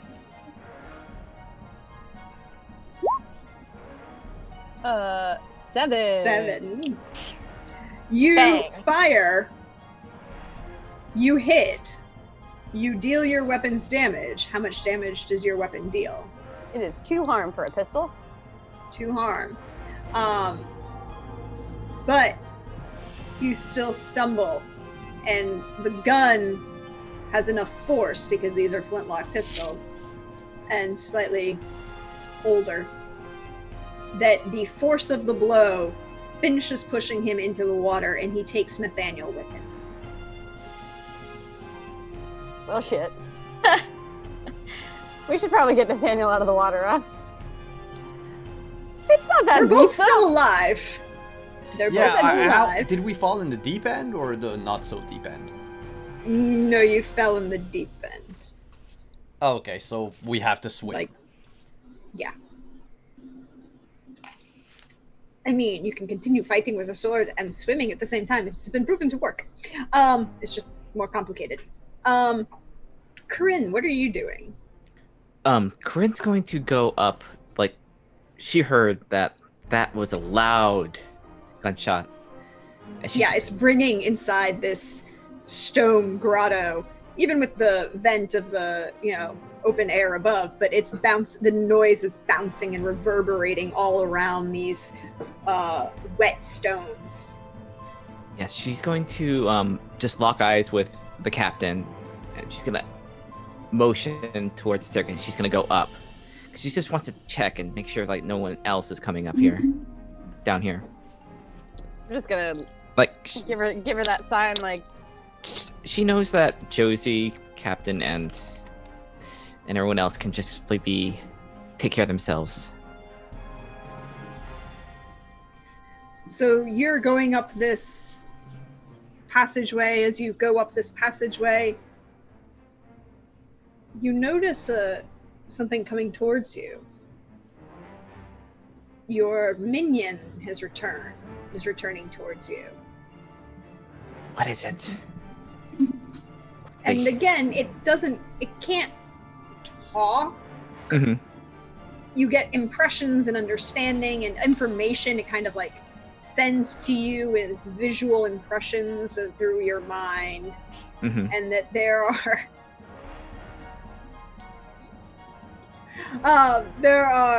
that the one he was to follow is coming.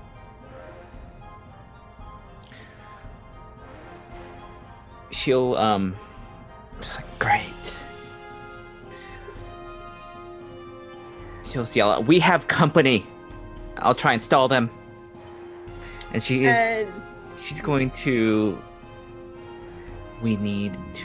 she's gonna implore, "Beloved, I need your power again. If we're gonna get out of here and get that that ring."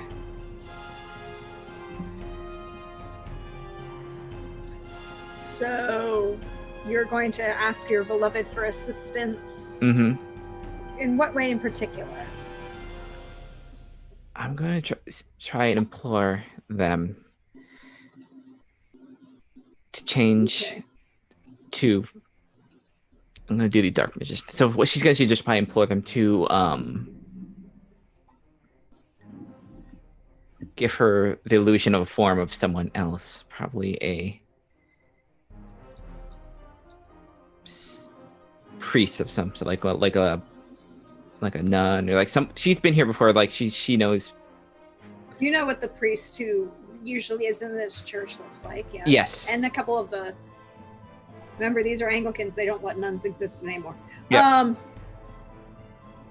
So you know what the priest of this church looks like. Yes. Yes, I do. So go ahead and roll your Plus Spitfire. Yeah. Yeah, your spell to get this. Okay.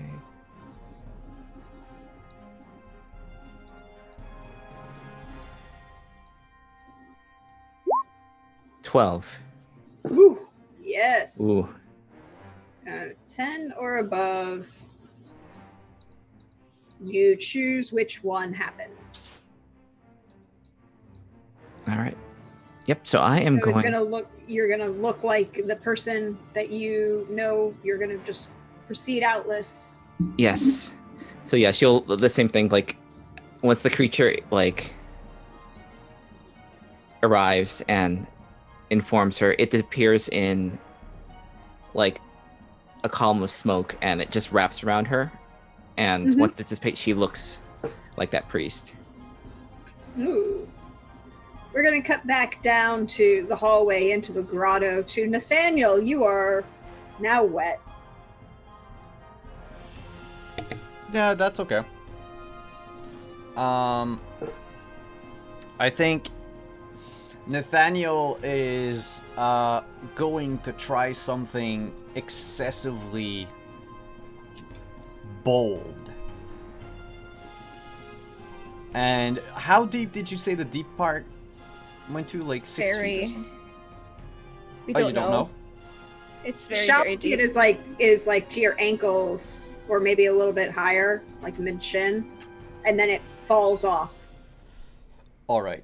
I'm going to throw my rapier to on the land, like on the dry part, Mm-hmm. and I'm going to dive, holding my breath. I'll hold on to both legs, like both ankles of that person, and I'm just gonna kick down, dragging him with me.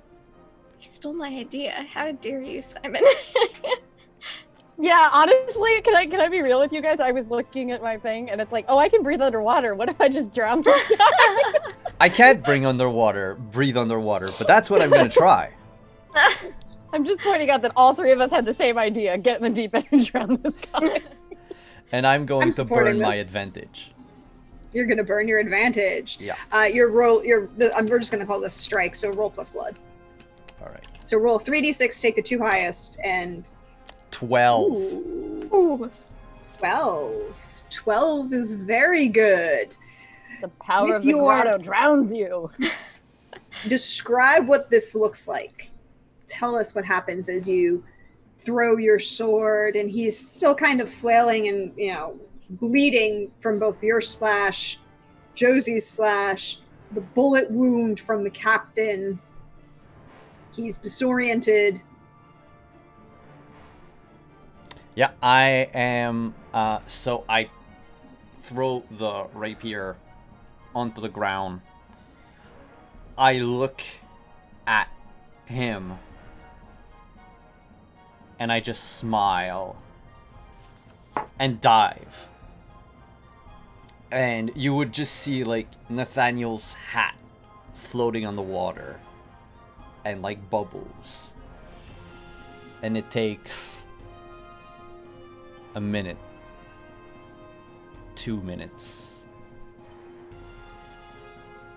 almost 3 minutes. You see a few He's drowned! bubbles. I definitely grabbed your hat, though. I'm just gonna pat Josie. Like, hold on. You pull this guy under, and he struggles a little bit, but then it's that scene where he just kind of fades out. It's less time than you're expecting. And he's, starts sinking below you. I will then swim back up. Mhm. And as I break the water, I'm going to go with the move of whipping my hair about, my white shirt clinging to my toned chest, highlighting the muscles and the scars as I pull myself out of the pond. Nathaniel would remove his shirt to wring it. Oh As no, you- Nathaniel, now we're both wet!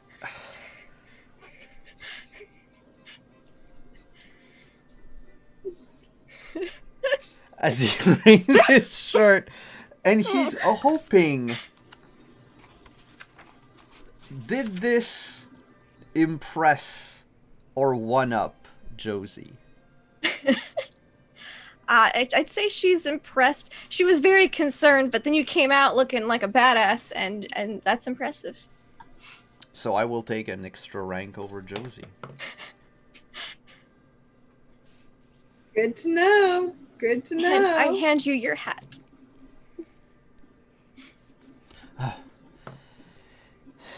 My thanks. I didn't want you to lose it if you didn't drown. Oh, I wouldn't drown. I have too much to live for. And like he's staring straight as Josie as he says that. I'm very glad. I think the captain's just gonna walk back to the loot and like mutter like, should we have let that guy work so we can figure out who the hell he was? Yeah. As Like trying to you give are them wa- trying to give privacy in a grotto where there's not really any privacy. There's not. Well, this is going down on the grotto. We're going to pan the camera back up the hallway to Corinne as you get to the priest hole and into the sacristy just as you hear the door of the church outside open. She'll leave that small room and go straight to the main area. It's like, we're not taking any visitors. Father, you are well, yes?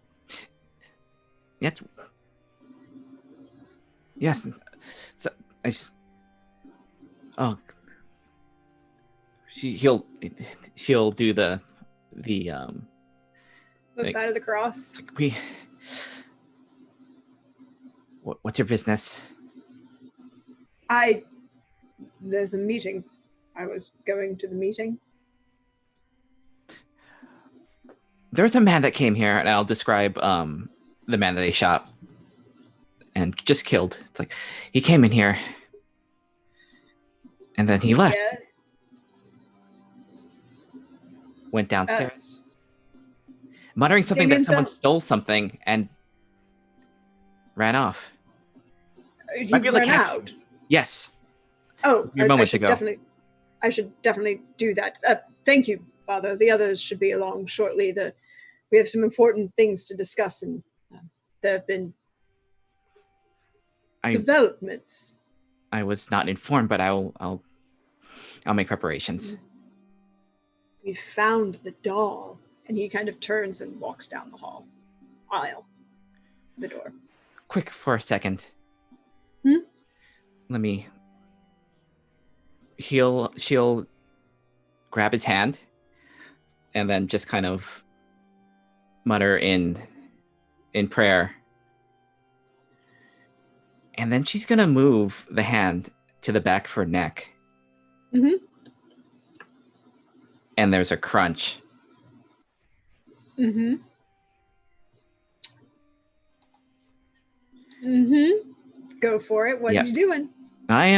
Is that Invisible. Hmm? That second mouth you have? Yeah. That's why she it's hidden. She wears her hair down, so it's like, yeah. Mhm. She just kind of and it's So now you have you take 3 harm, Mhm. but you enhance your senses for the next scene.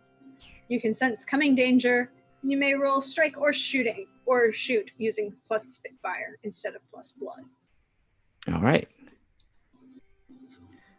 You're not gonna make it back there. Oh, so she said, I was like,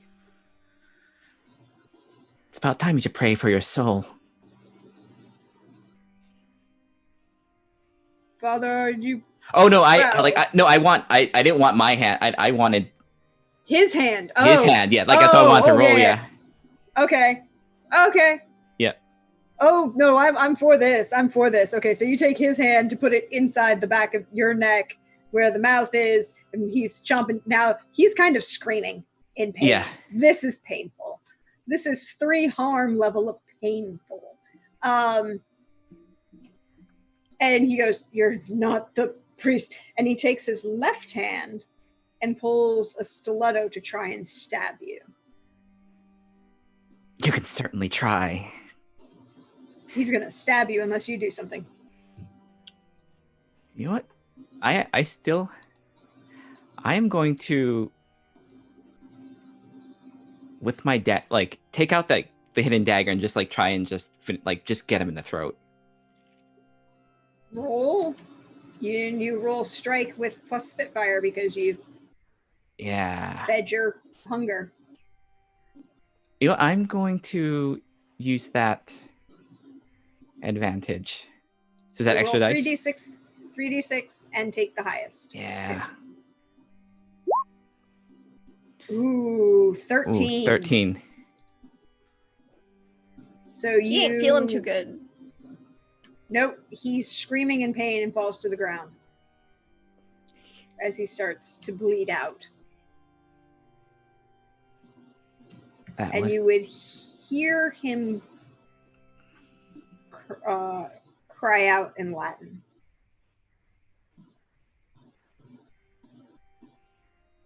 Oh. And she'll with this strength that she has, she'll drag with one arm like his corpse back into the back room. With Now you just have a blood smear on this beautiful stone floor. Yep. I mean, there's a problem. Yeah.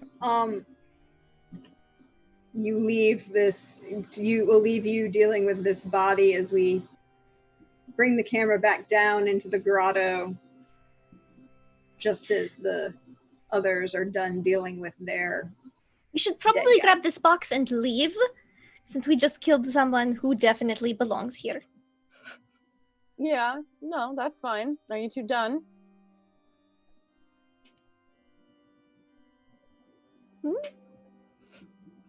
Never mind. Help me get this box out of here.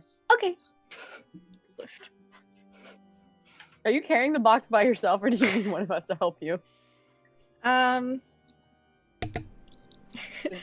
Is she strong enough to carry it by herself?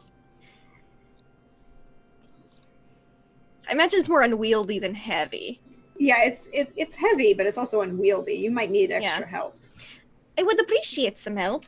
It would be nice. I'll do it. Daniel, help the girl. I'm gonna walk ahead with my rapier in one hand, pistol in the other, just kind of like prepared to. I'll hold the candle in one hand and the chest in the other.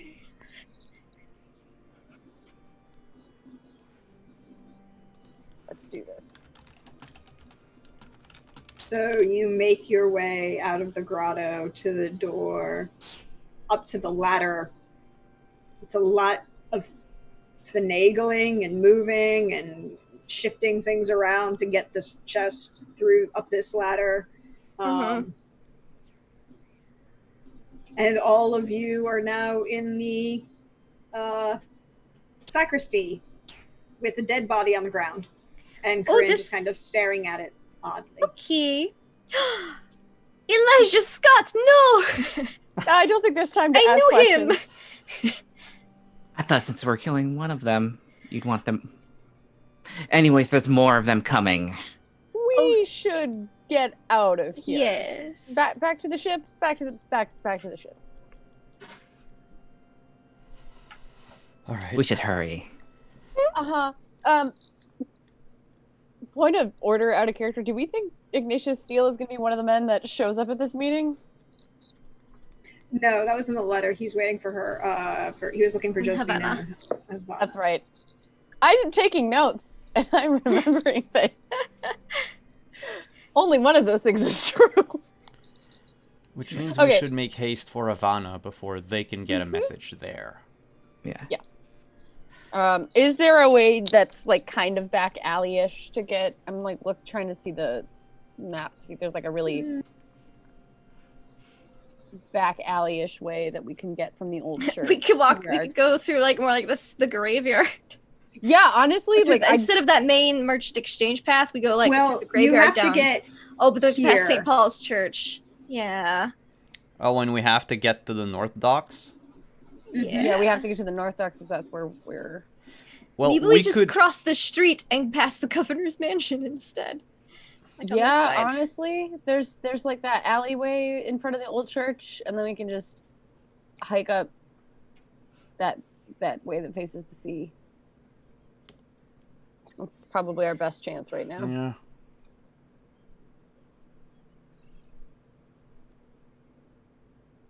There's no objections, and that's what I suggest we do. That's fine. You're the captain. Off we go then. I'm going to at least put the pistol away, but I'm going to make sure the rapier is still like.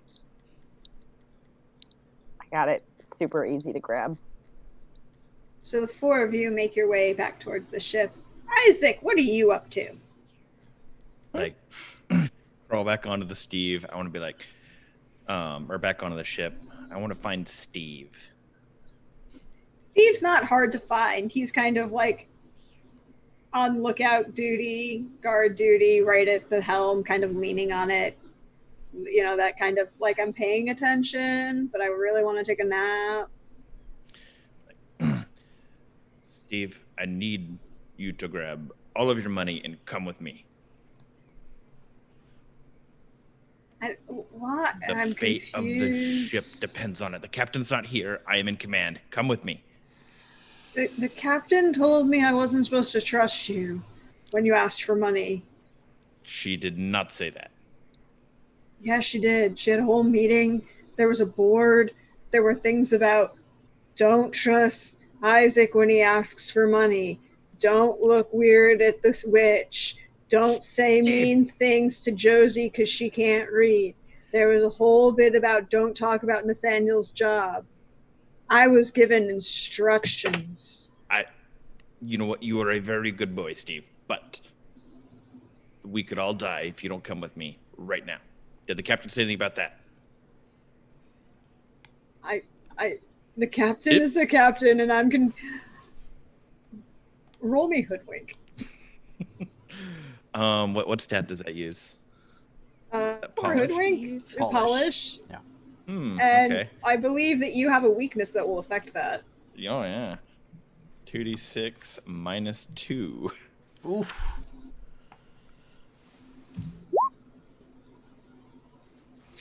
Just that luck. No, it doesn't work. He is not working with that. He's looking at you like, nope, the captain said, and I'm obeying the captain because she's the captain. And I like working here. You guys are a lot nicer to me than the last crew. There were zombies involved. I was not a fan of it. This is I like this crew. I like this. Now I need to know Steve's full backstory. He's a loyal little boy, and I appreciate it.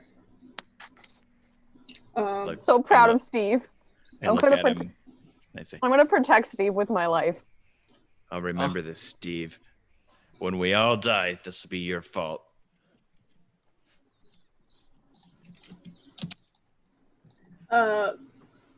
So as you're saying this to Steve and yelling at him, we just see as the camera as up the gangplank behind you walks the captain. We have a big And chest. you can hear Captain Isaac saying that Captain put me in charge. You should totally be giving me all of your money. And you see Steve being like, he doesn't notice. Steve doesn't notice that you're there. He can't see you, but he's like, no, the captain told me, and I'm following the captain's orders. I'm going The to. captain's orders are all rubbish, Steve. All of them. All rubbish right now. Like, don't even listen to him. Everything she said, forget it. I'm going to feel my chest swell with pride for my sweet cabin boy Steve, and I'm going to come up very quietly behind Isaac so that I'm like right by his ear and go, are they all rubbish? Or are you out of money again? I jump and I say, Captain, this was a test for Steve, his loyalty for you. Total test. Steve, was this man bothering you? Was he asking for money again? No. Steve says no, Captain. That Isaac. He said I had to bring all my money, and I told him that you said I was not to listen to him if he ever asked for money. I did say that. That's actually very true. You need money, Isaac? Josephine, don't give him money. Isaac, did you get what I asked you to? Yes. I'm gonna say that you. Totally did almost get what you needed from me. Well, we need to make haste and get out of here. Right? We need to hoist these anchors and make our way to Havana. So I'm assuming that you didn't get what I asked you to get. So we and are you going to Havana. Yeah, we're going to Havana. But it has, but no, we need you. Unfortunately, you're an important member of the crew. Steve, you can give him 1 coin right now. Okay. And he kind of like jiggles around in his pockets and pulls out like a couple pennies and hands them to you. I'm gonna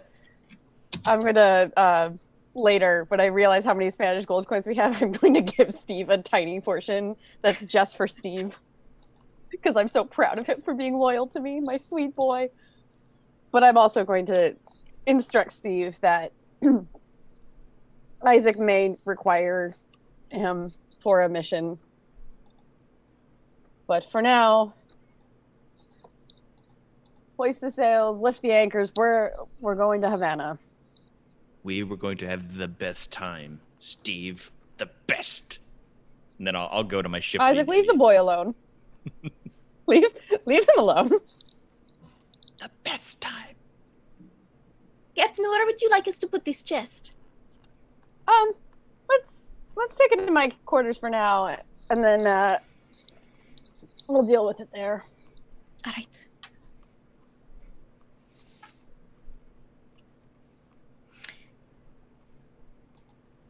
We set sail. So you set sail towards Havana.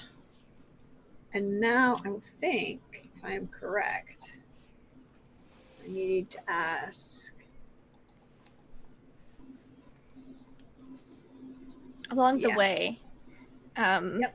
You have you Yes. have downtime from here to Havana. I asked Nathaniel to help me read the second half of my book. Oh, We stopped off on N, and you said that next time we had time, you would tell me all about the O.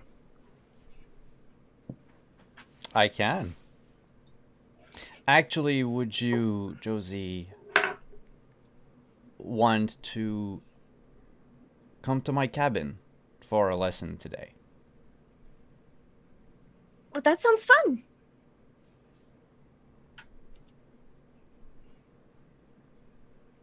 and I think I will like prepare my cabin with as much of the like candles and decoration that I might have on board to liven it up in case, you know, someone wants to pay for the pirate experience. And wait for Josie as I've put on, because it's part of my ludicrous fancy starting kit, the like makeup and everything. So I have like eyeliner. Mm-hmm. I have like, I hid all the blemishes on my face and all that. I think she opens the door, sees everything, sets the book down and says, "I forgot something. I'll be right back." And then closes the door and runs to find Isaac.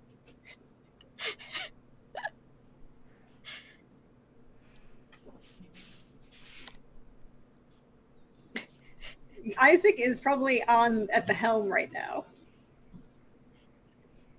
Isaac, Yes. I have some questions for you. For me? Yes, because we have secrets and you are a good secret keeper. Most of the time, yes. Yes. So, Nathaniel's been helping me to learn how to read my book. Mm-hmm. And he was giving me some very nice sentence examples of letters A through N. Okay. Like, very nice, just very sweet. I was wondering where he got all these nice sentences from, but he's very smart, so I assumed it was from that. And then he asked today if I wanted to study with him for the second half of the book in his cabin, and that sounded like fun. But when I opened the cabin, it was all set up like he has it for when he has, when Captain says he has company on board. Hmm. Is the room nice? Does it make Yes. your eyes happy? Yes. Your nose? Yes. And did he have food? Didn't look for food. Rum. Probably. I didn't. I just looked around real quick and I said I'd be right back, which is why I can't stay here long, but I think that... Do you think he wants me to pay him money?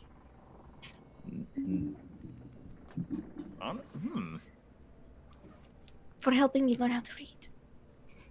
Because Captain says when he does all that, it's because he's getting money. Might not hurt to bring some. Actually, now that I Okay. think about it, I did not know that he charged for reading lessons. I don't know. That's why I figured I'd come and ask you what you thought it meant. How Because about I am if- not if- terribly great at reading a room, because I can't read. If you were teaching someone to read, would Yes. you set your room up in the same way? Probably not. But I never had a room that nice. Bring some money. Okay, Maybe some rum. okay. I'll go find the captain. Captain, can I have some rum? I'm just like standing out, looking into the ocean. And Josephine thinking, never asks for anything. Like, Here, this is my extra flask, and it's like not as nice as my normal one. It's like, mhm. but sure. I didn't take you for a rum drinker, I guess. Well, Isaac said I should bring some for my reading lesson with Nathaniel. I think the captain is like having that moment of like the numbers and it going, oh. How much do you think I should pay him? He set the room up really nicely when I walked in. I told him I'd be right back, and it's already been a minute. I don't think he wants your money, Josephine. Very confused now. Okay, well, I'll just bring the rum then. Here, wait. I'm gonna switch so that it's the nicer flask and be like, I want this back. Okay, It I'll can bring be it back. empty. It can be empty when I get it back, but I want it back. okay. Cool. In the She meantime, runs back below I'm gonna deck. go back to drinking, being like, this is some interpersonal shit I don't want to deal with. um, In behind Josie, I'm like, Captain, I need some rum. Then the scene cuts. Oh, I'm sorry. Am I still rubbish with my orders? Captain, that was a test. Steve was needed to be tested to see if he was loyal. And I'm gonna fish and I'm gonna pull out a third, by far the worst looking flask of the three and be like, have it. Ah, thanks, Captain. Back to Well, driving the ship. Josie, It's Does completely run. empty, by the way, Isaac. you get the wafts. You can waft some rum. You can smell where there was once rum. Uh-huh. And Josie, while she does run, she always stops and walks very quietly in front of Corinne's room, like just the section of the door, and then keeps running, like every time. She doesn't want to. Nathaniel would, in the meantime, after seeing Josie run away, he would have taken down the decoration and blew out the candles. And is just sitting on his bed, half confused, half saddened by what happened. And he's thinking maybe he went a little too fast. Maybe his professional like deviations caught the better of him, and he's just reading his book of poetry, lounging on his bed. Because of Blinds course he back has a open. bed, not a hammock. Of course. The door just bursts open. I'm back. Oh, Looks around, notices that it's different, is more confused. I brought rum. that's good. Is that the captain's flask? Yes, I asked Captain for some rum, and she gave me this one. Huh. Well, she gave me a different one, and then I told her you had the room all fancy, and then she gave me this one. I think I was sending mixed messages. What messages were you trying to send? Have a hand on the rum and a hand on the coin pouch, because I'm not sure which direction to go. Do I see you put your hand on a coin pouch? Probably. She has no notion of stealth. Okay. Unless she's like kill mode. He But she's would. not. Okay, he would immediately put a hand up and say, Josie, no, you never have to. No. Never have to pay. Okay. I wasn't sure if you were going to charge for reading lessons. Like I said, mixed messages. Which messages were you trying to send so that I don't get mixed? Josie, you're a very special person. That's what Ignatius always told me. Yeah, now maybe not the time to bring up his name. Sorry.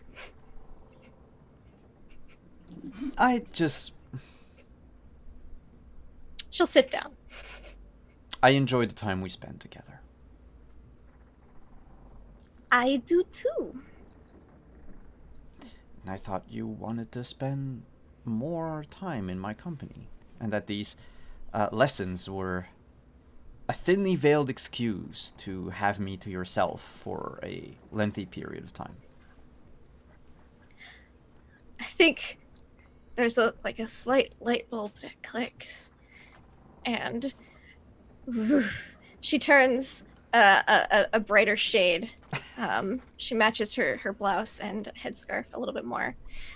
She goes, well, I don't have any thin veils to put on any words. I do want to learn how to read. I've been trying for 3 months with this book, and I only got to page 3, and we went through so many last time. But I would also like to spend more time with you. Not just reading. Oh. See, that's the letter. Oh. Oh. Yeah, like that. There are many different ways to pronounce it. I could show you all the others. I do want to be thorough. Oh, I can be very thorough. But I want to make sure that you're... Would you care putting your lessons on the side for a moment? And he would, slide closer on the bed to you. Mm-hmm. She'd say, all right, but I would like to finish this book before we get to Havana. Oh, we will. And she'll set it down. And I think Nathaniel would go and take his hat off and lean closer to Josie's face. Josie, having observed the crew very carefully over the past 2.5 years, knows what this is and goes in for the smooch. Oh. He would return it, passionately. There's tongue and everything. Josie would be blushing a lot, but happy. The hell is that emote?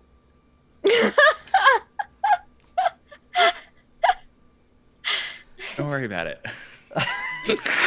Oh no! Now I want to know. Is this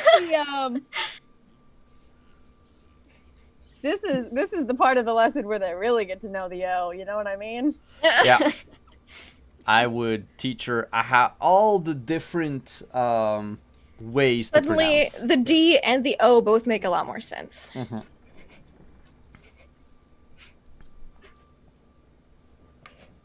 So yeah, fade to black as I turn Josephine religious. All right, Woo! Steve, I need you to go to the captain and ask for rum. Rum? Steve, don't screw me on this. Okay. Say you want it, but I'm going to get it. That's not against the rules. Money is against the rules. Rum is not against the rules. Okay. Captain? Ah, Steve, my boy, what can I undo? I'm very drunk at this point. It's Captain Off Hours. What can I do for you, my boy? Can I have some rum? Only. Well, how old are you again? 16. I'm sorry, Steve. Sometimes I look at you and I see a cute little like 10-year-old, and she's just like patting his head and like playing with his hair, like he's a puppy. Like, you're just so sweet. Steve is not 16.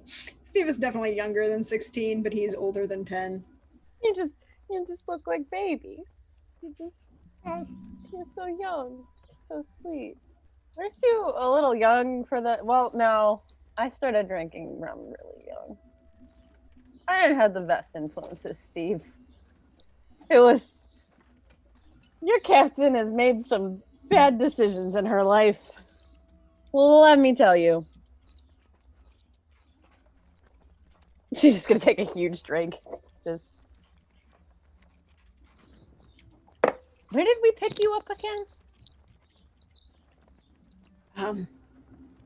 Port Royal. I was... Captain Blood helped me out of, yeah. I wonder where Peter There was a is. fire. I was running from the fire. I ran from a fire, Steve. It was fun. I like fire. Can I have the rum, Captain? She's just gonna hand him the bottle that she's drinking out of. There's like an empty amount left.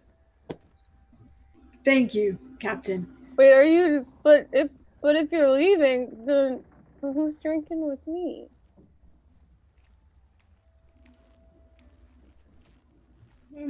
She's gonna take the bottle back and take another drink. Oh, but Oh, there's a little now in the there, rum- Steve. You're but like, now the rum's gone.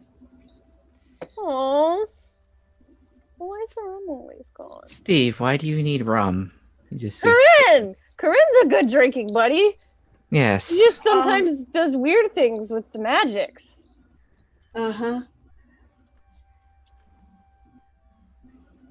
Isaac said I had to get rum. I Oh. got the rum. And now I'm leaving. No, And wait, Steve. Steve. And she's gonna put her head back and start petting his hair again. Steve. Will you go in storage? There's some rum. Mm-hmm. Bring me another bottle. Mm-hmm. And then when you brought me the bottle, bring me Isaac. Bring you a bottle and then Isaac. And bring him this, and it's the empty bottle. Okay. Hey, Corinne. Am I too mean to Isaac? He's just got one of those faces. You know what I mean? Sometimes you have to instill leadership in him. See. But no, I don't think you're too mean to him. Okay, cool. What brings So you Isaac- up here? Steve runs away. Okay, bye, Steve. Bring me rum. Well, I couldn't sleep. Apparently, there's a lot of noise coming from the backs from Nathaniel's area, and I just couldn't sleep. I bet there's a lot of noise coming from his area. If I keep doing this, I'll have to curse them at some point. Oh, well, don't do that. But I get it. How fast do you think it is before Steve comes back? Not fast enough. There's no more rum. I'll bring enough. I, Captain, want to apologize for what happened.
I love that somebody.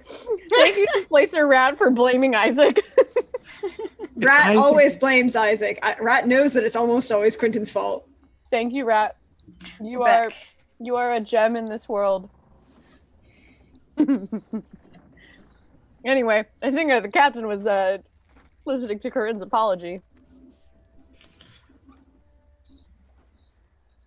Well, the church, feeling the church overtook me for some reason. We weren't happy, and we took it on that man. Probably could have been useful. Maybe. I did leave Gregor's behind. Gregor. He gets mad when I put the S on it. But he's sneaky. I think he went to prison for... I don't remember. It was something very bad. But not like violate Captain Blood bad, but bad. What is taking that boy so long? I don't know. Rum. Steve. And while this lament for alcohol not being readily available in the captain's quarters is going on, we're going to pan the camera down following Steve as he hurries into the hold, around, and into the rum locker that he's slowly opening very carefully, pulling out a bottle of the really good stuff for the captain and pulling out a bottle of the not good stuff for Isaac. Because Steve ain't no idiot. He knows how to work a room. And he slowly closes and locks the thing and turns and looks and sees Nathaniel and has a very interesting questioning look on his face. Nathaniel is standing naked in the hold, tastefully censoring his manhood with a bottle of rum. As he just looks at Steve and goes,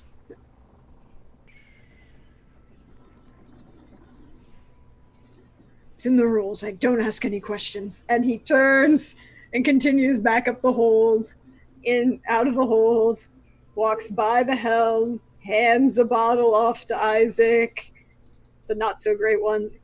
The captain wants The captain wants to see you.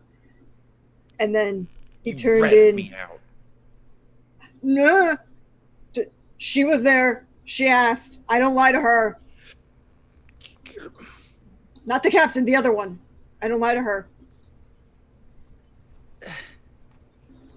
Come on. She'd curse me. We're all cursed somehow. Yeah, but her curses are scary. And then he like just kind of protects the other bottle with his other hand and brings it up against him and like holds a defensive posture, protecting the very good bottle of rum as he suddenly like sidesteps towards the captain's quarters, opens the door, sees the other two in there. Captain, here's your rum. And Isaac is out his way and closes the door. Wait, Steve! I'm just gonna try to be cool with it, but I'm definitely too drunk to be cool. I'm just gonna throw him like one of the Spanish gold coins and be like, "You're a good one." Corinne's gonna.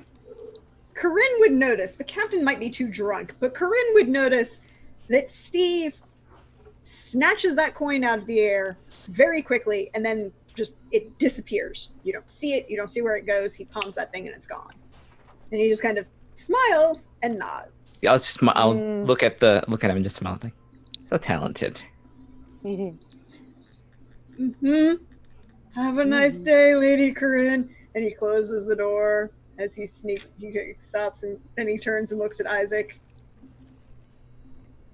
Watching you, Steve. Daytime? Okay. Like I'm just looking at Corinne like, did I drink the whole? Is it day already? Not quite. Oh, cool. Captain, you wanted to see me? Yes. Just sit down. Isaac. I'll sit. I'll sit on the floor where I'm just. So, How can I be of service, Captain?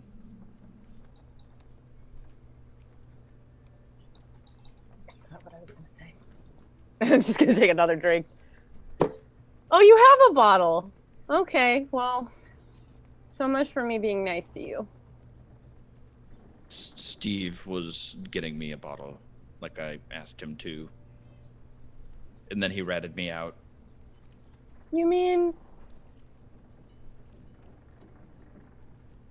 that little shit? Thought he was being a good boy. No.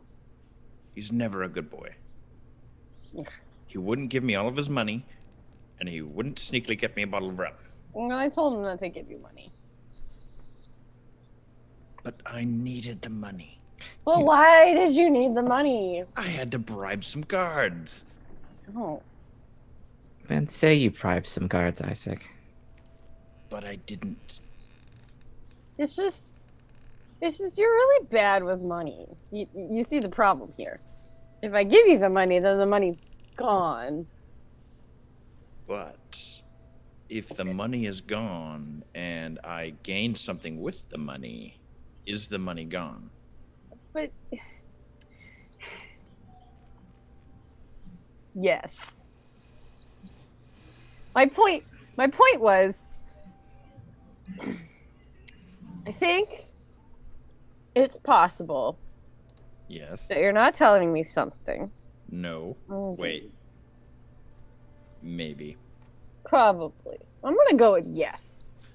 What do you think that I am not telling you that you think that you know that I'm not telling you? Again, the numbers are just spinning.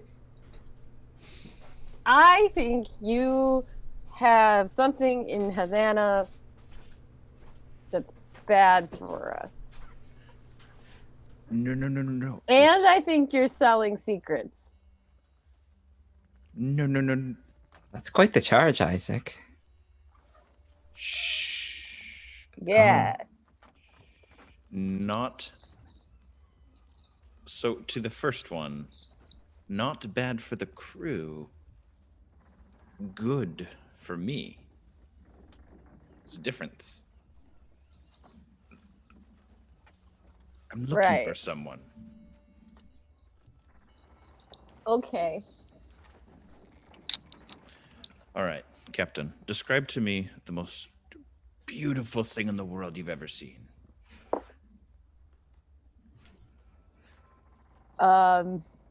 Well, this ship would probably be the thing. Great. Hold that thought. Are Now, you in love, Isaac? Maybe, but Oh, Think of- Isaac. think if this ship was a woman. I mean, it kind of is, but think of She's it a if go- it was. But That is what I'm looking for. This ship in human form.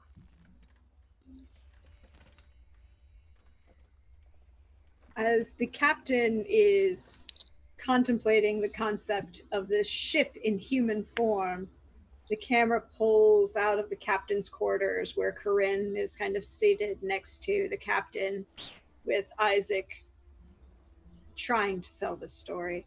Pulls back from the deck, and you see the shot of Steve leaning over the prow, sitting on the very front of the prow, leaning over the hang, leaning over the figurehead, kind of like this, laying on the flag mast.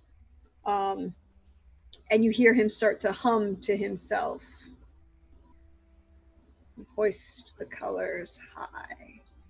And on that, we're ending for today.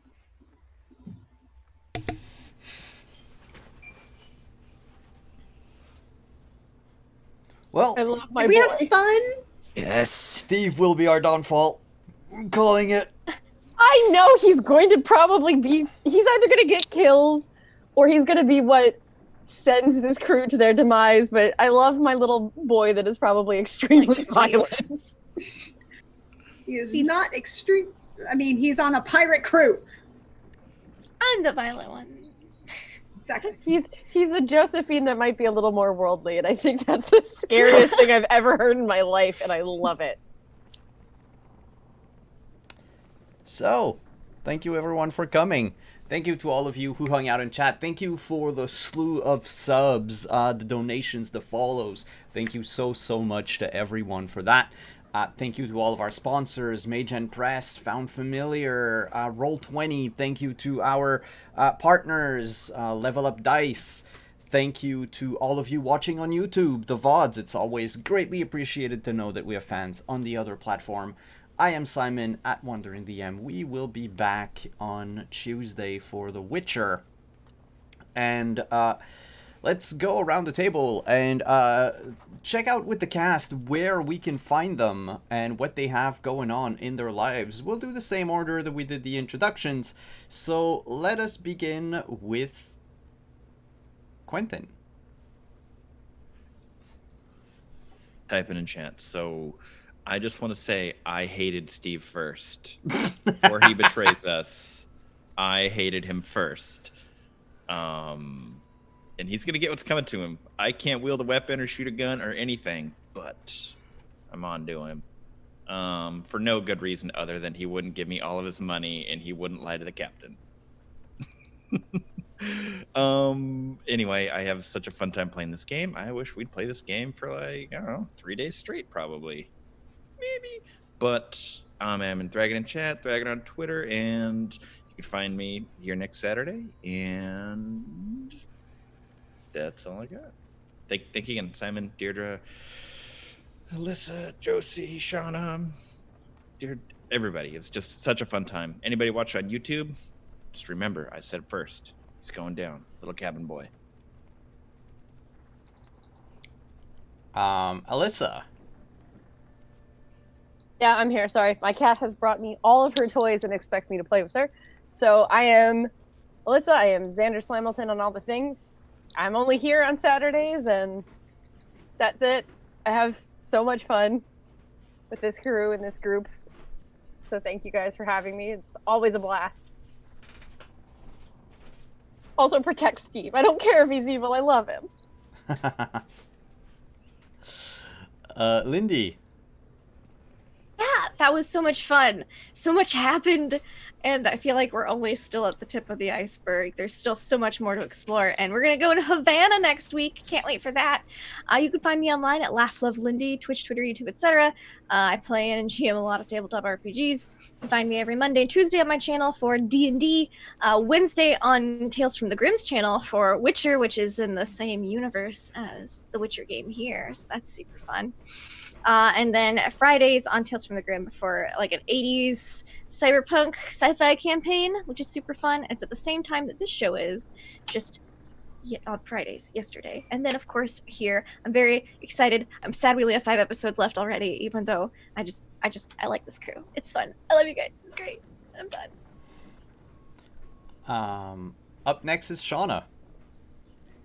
Oh God, I love everybody on this. The cruise.